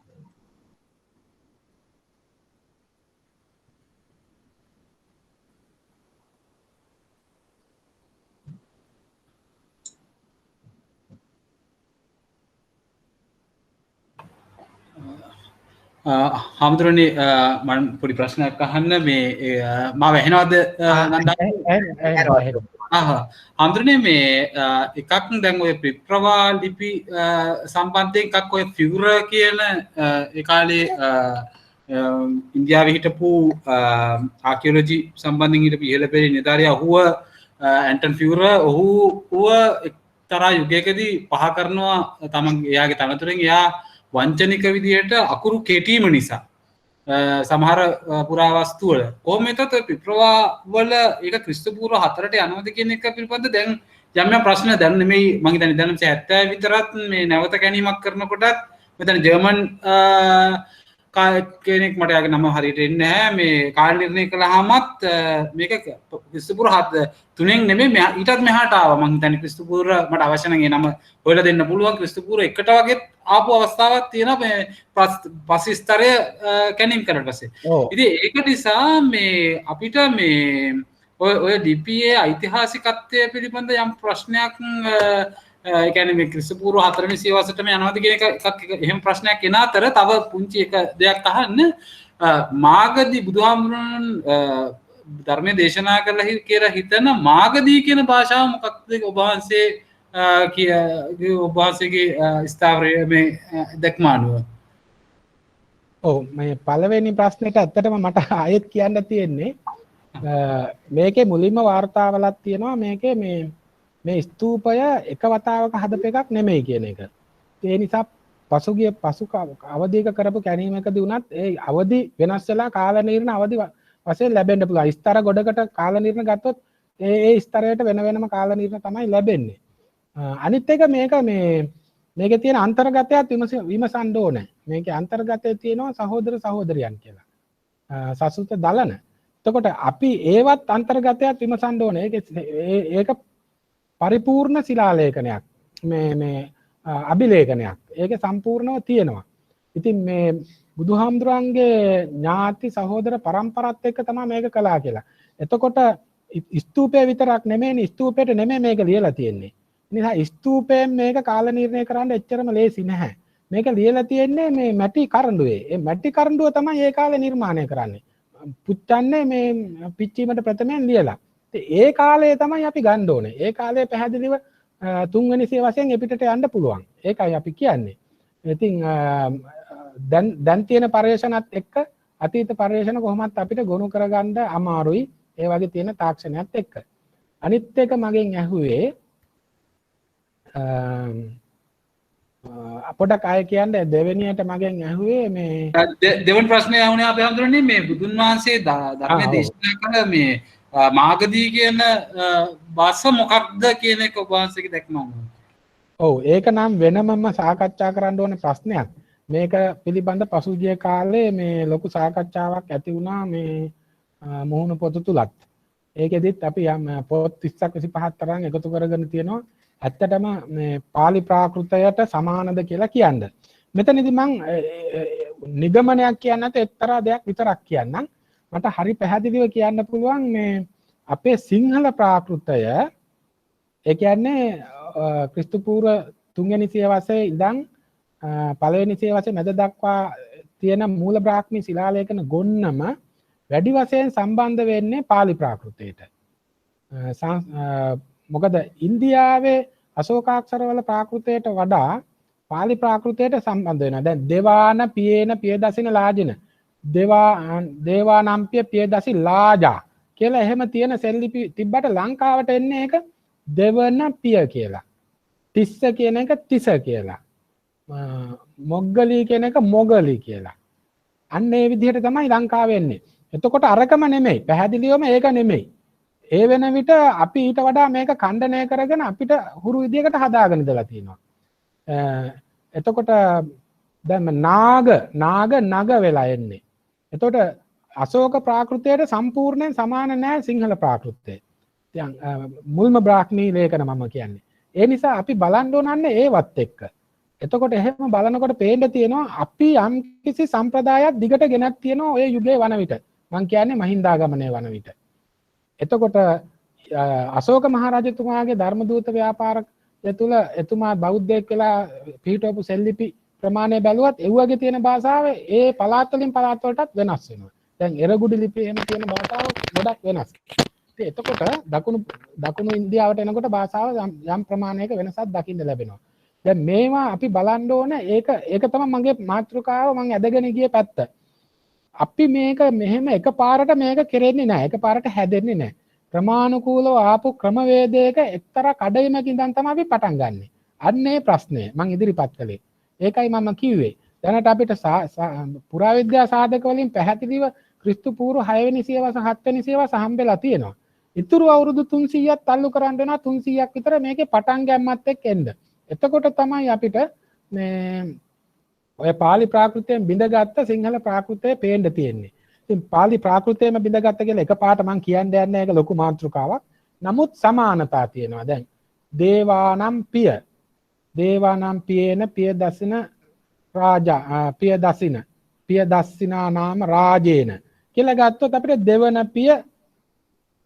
පිය තිස මහ රජහ ඉන්දියාවේ දේවානම්පිය පියදසි රාජා නැත්තම් දේවානම්පිය පියදසි රාජා. දැන් ඒ වෙනස්කම් එක්ක තමයි අපි සාකච්ඡා කරන්න ඕනේ. ඒ නිසා මේවට අපිට පැහැදිලිවම නිශ්චිතම දෙයක් එකපාරට කියන්න පුළුවන් කමක් නැහැ. මේවත් එක්ක තියෙන සාධකත් එක්ක ගොනු කරලා මතත් එක්ක ගොනු කරලා පුළුවන් තරම් සත්‍ය හොයාගෙන යන තැනට තමයි යන්න තියෙන්නේ. එතනදී එතනදී ගොඩක් වැදගත් අර මම තව මතයක් කිව්වා මම ඒක පෙන්වන්න මට බැරි වුණා ඇත්තටම මේ අක්ෂරවල හැඩය විමර්ශනයට ලක් කිරීම. එකම අකුරු රටවල් දෙකක හෝ පළාත් දෙකක එහෙම තියෙන අකුරු වල හැඩය ගොනු කරන්න ඕනේ. ගොනු කරලා එක දිගට බලාගෙන ඉන්න ඕනේ මේක කොහොමද විපරිණාමයට ලක් වෙගෙන ආවේ කියලා. අන්න එතකොට තමයි මේකත් එක්ක කාලය සසඳන්න පුළුවන්කම තියෙන්නේ. ඒක එපිග්‍රැෆි and පැලියෝග්‍රැෆි විෂය පීරියඩ් එකේ තියෙන ක්‍රමවේදයක්. ඒ ක්‍රමය තමයි වඩාත් සාර්ථක. එහෙම කරන්න ඕනේ කියලා. එතකොට මම හිතන්නේ ඔබතුමාගේ උත්තරයට මම සම්පූර්ණ පිළිතුරක් දුන්නේ නැහැ. ඒක මට ඇත්තටම සම්පූර්ණ පිළිතුරක් දෙන්න පුළුවන් එකකුත් නෙමෙයි. ඒක භාෂාවත් එක්ක ලොකු කතන්දරයක් එක්ක යන්න ඕන. මම හිතනවා ඊළඟ දේශනාවකින් ඒ පැත්තට හැරෙන්නේ. එහෙම කරුණුත් අපි ගොනු කරලා තියෙනවා. නමුත් අවසාන වශයෙන් කියන්න තියෙන්නේ මෙන්න මේ සම්ප්‍රදායන් එක්ක සමානතාවයක් තියෙනවා. ඒ සමානතාවයේ බිඳගෙන කලක් අපි ගෙනihin තියෙනවා කියන එක. පාලි ප්‍රාකෘතයට නෑකම් කියන සමානතාවයක් අපිට මහින්දාගමනයට පෙර ලැබිලා ඒක බිඳගෙන අපේ බවට පත් කරගෙන ඇවිත් තියෙනවා. ඒකයි සිංහල ප්‍රාකෘතය කියලා කියන්නේ කියලා. ප්‍රශ්නයක් අහන්න පුළුවන්කම තියෙනවා. මගේ ප්‍රශ්නේ මේ බ්‍රාහ්මීය අක්ෂර කලාව අපේ මේ රට තුල අවසන් වරට කොයි කාලෙ විතර වෙනකන් හම්බ වෙනවද? ඒ මොන වගේ මේ මූලාශ්‍රවලද? ඒ කියන්නේ මේ සෙල්ලිපි මැටිබදුන් වලට අමතරව වෙනත් මූලාශ්‍රවලත් අපිට දකින්න පුළුවන්කම තියනවද? නානක විද්‍යාත්මක සාක්ෂි වලට අමතරව ඊළඟට මේ පුස්කොළ වගේ දේවල් වලදී මේ වලට එනකොටත් බ්‍රාහ්මීය අක්ෂර කලාව මේ විකාශනයක්ද දකින්න පුළුවන් වෙන්නේ නැත්නම් මේ ඒක එතනින් නැවතිලා වෙනම අක්ෂර කලාවක්ද එතනින් වර්ධනය වෙන්නේ කියන එක ගැන පොඩ්ඩක් දැනගන්න කැමතියි. ඔව් ඇත්තටම ක්‍රිස්තු වර්ෂ 8 වෙනි සියවස විතර වෙනකම් ওই බ්‍රාහ්මීය අක්ෂර ක්‍රමික විකාශනයක් පේන්න තියෙනවා. ඒවා දැන් වල්ලිපුරන් රන්සනස ක්‍රිස්තු වර්ෂ 65ට අයිති වෙන්නේ. එතකොට ඒක රත්තරන් පත්‍රියක ලියලා තියෙන්නේ. එහෙම මැටීරියල්ස් වෙනස් වෙනකොටත් අක්ෂරවල හැඩය වෙනස් වීමක් වැඩි වශයෙන් දැක්වෙනවා. පනාකඩුව තඹසන්නස නම් ඊට පසු යුගයකට අයිති වෙන්නේ මම කියපු. නමුත් ඒ වගේ ඒවත් හම්බෙලා දෙනවා. ඉන්දියාවේ බැලුවොත් එහෙම වාකාටක ප්‍රදාන කියලා ඒ රජවරු ඒ වගේම දකුණු ඉන්දියාවේ සමහර රජවරු ලියපු ක්‍රිස්තු වර්ෂ 4 වෙනි සියවසට විතර අයිති තඹපත්‍රි ගොඩක් හම්බෙලා තියෙනවා. ඒ නිසා පාෂාණ විතරක් නෙමෙයි ලෝහ වර්ගත් වැඩි වශයෙන් පාවිච්චි කරලා තියෙනවා. එහෙ මෙහෙ ගෙනියන්න තියෙන පහසුතාවයේ උඩ. අනිත් පැත්තෙන් කතා කරොත් එහෙම බ්‍රාහ්මී කියන නමෙන් මිදිලා පුරාණ සිංහල කියන එකට අපි එනවා ක්‍රිස්තු වර්ෂ 8 වෙනි සියවස විතර එනකොට. එතකොට අපි ටිකක් අපේම වර්ධනයක් එක්ක ගමන් කරනවා. අපිටම හුරු ඇතැම් අකුරු අපි නිර්මාණය කරගන්නවා. ඇයනු වගේ. ඒ වගේම ඇදපිල්ල එහෙම අපි නිර්මාණය කරගන්නවා. ඊට පස්සේ පුරාණ සිංහල අවධියක් කියලා තමයි එතනින් මෙහාට හඳුන්වන්නේ. නමුත් මගේ පිළිගැනීම තමයි මේ ඔක්කොම බ්‍රාහ්මී අක්ෂර සිංහල ප්‍රාකෘතය කියන තැනින් පටන් අරගෙන ඒක ක්‍රමයෙන් සිංහල අක්ෂර මාලාව බවට පරිවර්තන වුණයි කියන එක වඩාත් යහපත් කාලවකවානු විදිහට දක්වන්න පුළුවන්. ඒ අතර එක්තරා කඩයිමක් තියෙනවා 8 වෙනි සියවසේ සිට මෙහාට අලුත් මෑත භාගයට. සමාවෙන් හාමුදුරනේ මේ අමතර ප්‍රශ්නයක් අහන එකට මේ මුනිදාස කුමාරතුංගගේ මතයක් තිබුණා මේ පාලිය ලංකාවේ මහාවිහාරයේ හදපු භාෂාවක් කියලා. ඒක ඉන්දියාවේ තිබිච්ච භාෂාවක් හෝ වෙන රටක තිබිච්ච භාෂාවක් නෙමෙයි කියලා. ඒ ගැන ඔබ වහන්සේ හරි මතයක්ද? ඔව් ඒ ගැන නම් දීර්ඝ සාකච්ඡාවක් තිබුණා පසුගිය කාලේ මං කිව්වේ ඒකයි. ඒකේ යම් කොටස් වලට මමත් සම්බන්ධ වෙලා හිටියා මොහොන පොතේ පාලිය ලංකාවේ හැදුන එකක්ද කියන එකට. මේ පිළිබඳ ඔව් නැත කියන එකට ඇතර මම දැම්ම පොත් 20ක් එකතු කරගෙන තියෙනවා. පොත් 20 තුලම මේ කරුණු දෙපැත්තට සාකච්ඡා වෙලා තියෙනවා. පාලිය වැඩි වශයෙන් ගෙන යාමේ අයිතිවාසිකමක් ලංකාවේ අටුවා ටීකා නිර්මාතෘවරුන්ට හිමි වෙලා තියෙන නිසා තමයි ඔය මතය ගේන්නේ. නමුත් දැන් ඉන්දියාවේ වුණත් ඔය අශෝක සෙල්ලිපි වුණත් බැලුවොත් එහෙම ඒකත් වැඩිපුර එන්නේ පාලි භාෂාවට නේද සංස්කෘත භාෂාවට නෙමෙයිනේ ඒවත් තල්ලු වෙලා යන්නේ. දැන් මම මුලින් කියපු නිදසුම නිකන් බලන්න. දැන් දේවානම් පියන පියදසින ලාජින වීසති වසාබිසිතේන අතනාගාච මහීතේ නිකන් ඒක බලන්නකෝ. දේවානම් පියන පියදසින නාම රාජේන වීසති අபிසිත්තේන වීසති වසා අபிසිත්තේන අත්තාන මේ වාගන්තවා. ඉතින් බලන්නකෝ හරි ලේසිනේ පාලියට කියන්න. ඒ නිසා පාලිය කියන එක ලංකාවේම ඇති වුණා කියලා එකපාරට කියන්න යන එක එච්චරම හොඳ දෙයක් නෙමෙයි. අරෙව්වත් එක්ක සමානතා ඔක්කොම බලන්න ඕනේ. දැන් සංස්කෘත භාෂාවට මේක පෙරලන්න අමාරුයි ඔය තරම් ලේසියෙන්. ඒ නිසා අශෝක ප්‍රාකෘතය වුණත් ඉන්දියාවේ වැඩි වශයෙන් තල්ලු වෙනවා පාලි ප්‍රාකෘතයට. අන්න ඒ නිසා ලංකාවේම මේක ඇති වුණයි කියලා එක කලබලයට අපි කියන එක නරකයි. අර ඒවා ඔක්කොම විශ්ලේෂණය කරන්න ඕනේ. ඒක තමයි ඉතින් අන්තිම වශයෙන් කියන්න තියෙන්නේ. ලොකු මතයක් මම හිතන්නේ ඔබතුමාත් මේ ගැන හොඳ විමර්ශනයක් කළොත් හොඳයි. මොකද සෙල්ලිපිටිකයි පාලිය කියන භාෂාවයි සමානතාවයක් තියෙනවා. එතකොට මේ භාෂාවෙන් බිඳගත්ත ක්‍රමවේදයක් වගේ පේන්න තියෙනවා. ඉතින් මේවා සාමාන්‍ය විෂමතා බලන්න ඕනේ. සංස්කෘතයක නෙමෙයි වැඩි වශයෙන් සමාන වෙන්නේ. අන්න ඒකයි තියෙන ප්‍රශ්නේ. අපේ අඳුරනේ ඔබ වහන්සේට මේ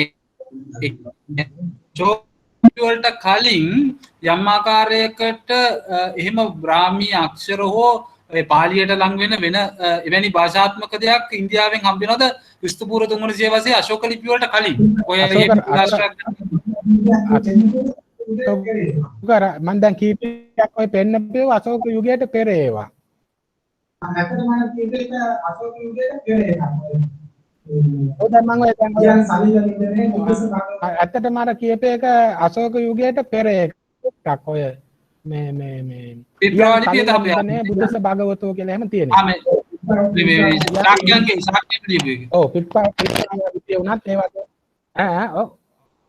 ඔව් මට පැහැදිලි කරන්න පොඩ්ඩක් ඇහුන්නේ. හරි. මේ ප්‍රශ්නේ යාලේ ඉදිරිපත් කරන්න. අපිට තියෙන ගැටලුව තමයි මෙතන මට පැහැදිලි කරන්න තියෙන්නේ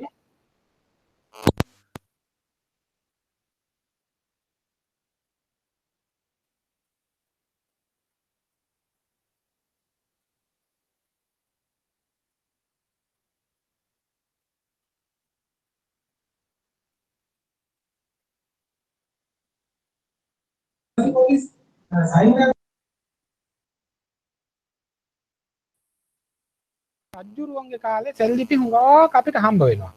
හැබැයි ඊට පෙර යුගයෙහි මේ සිස්ටම් එක තිබ්බේ නැහැ. දැන් ලංකාවෙත් ධර්මදූතයන් වහන්සේලාගේ ආවට පස්සේ තමයි මේ සෛලමය තාක්ෂණය මත මේවා සටහන් වෙච්ච ඒවා තියෙන්නේ. ඊට කලින් අපිට වළං කටුවල හම්බෙන්නේ. ඒ නිසා ඒක තියෙන්නේ තාක්ෂණයේ ඒ ක්‍රමවේදයේ එහාට මෙහාට ගමන් කරපු බවක් තමයි පේන්න තියෙන්නේ. ඒකෙන් කියන්න බෑ ඒක ලියපු කාලයටමයි මේවා අයිති කියලා. සම්ප්‍රදායක් වශයෙන් ඔහොම එකපාරට භාෂාවක් හදලා දඩෝස් ගාලා දෙන්න විදියක් නෑ කාටවත්. ඒක වෙන ක්‍රමයක් තියෙනවා. හරි අශෝක් කුමාර මහත්තයා බොහොම ස්තුතියි. අපේ කාල වේලාව ඉක්මවා යනවා ටිකක් දැන් රෑ බෝ වෙලා. අද දින මේ දේශන මාතෘකාවට ශාල පිරිසක් එක්ක සම්බන්ධ වුණා. පුරා පැය එකමාරකට අධික කාලයක් මේ දේශන මාතෘකාව සාකච්ඡාම ස්වරූපයෙන් සිදු කරන්නට යෙදුණා. ඉතින් අධ්‍යයනන්සේ මගෙන් පවත්වනු ලබන පළවෙනි ශාස්ත්‍රීය සාකච්ඡාව ඉතා සාර්ථකව සිදු කරන්නට යෙදුණා. ඉතින් ඒ සඳහා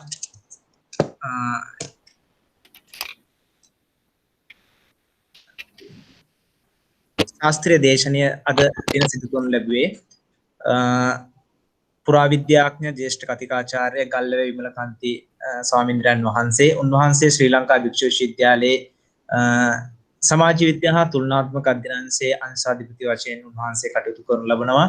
ඉතින් උන්වහන්සේ මේ විශේෂ ක්ෂේත්‍රය පිළිබඳ ප්‍රාමාණික දැනුමක් තියෙන උන්වහන්සේ කෙනෙක්. ඉතින් මේ දේශන මාලාව විශේෂයෙන්ම මාසිකව පවත්වන ලබන මේ දේශන මාලාව විවිධ විෂය මාතෘකා ඔස්සේ. ඉතින් මේ දේශන අද දින දේශනය සඳහා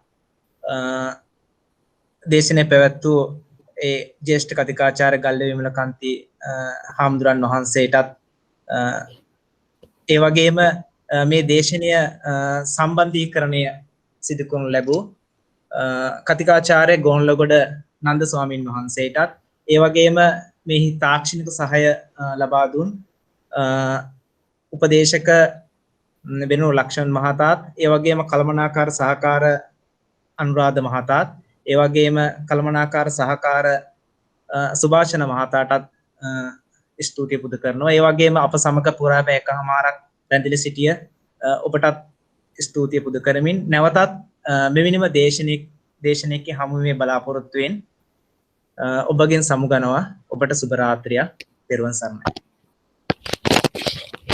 බොහොම ස්තුතියි.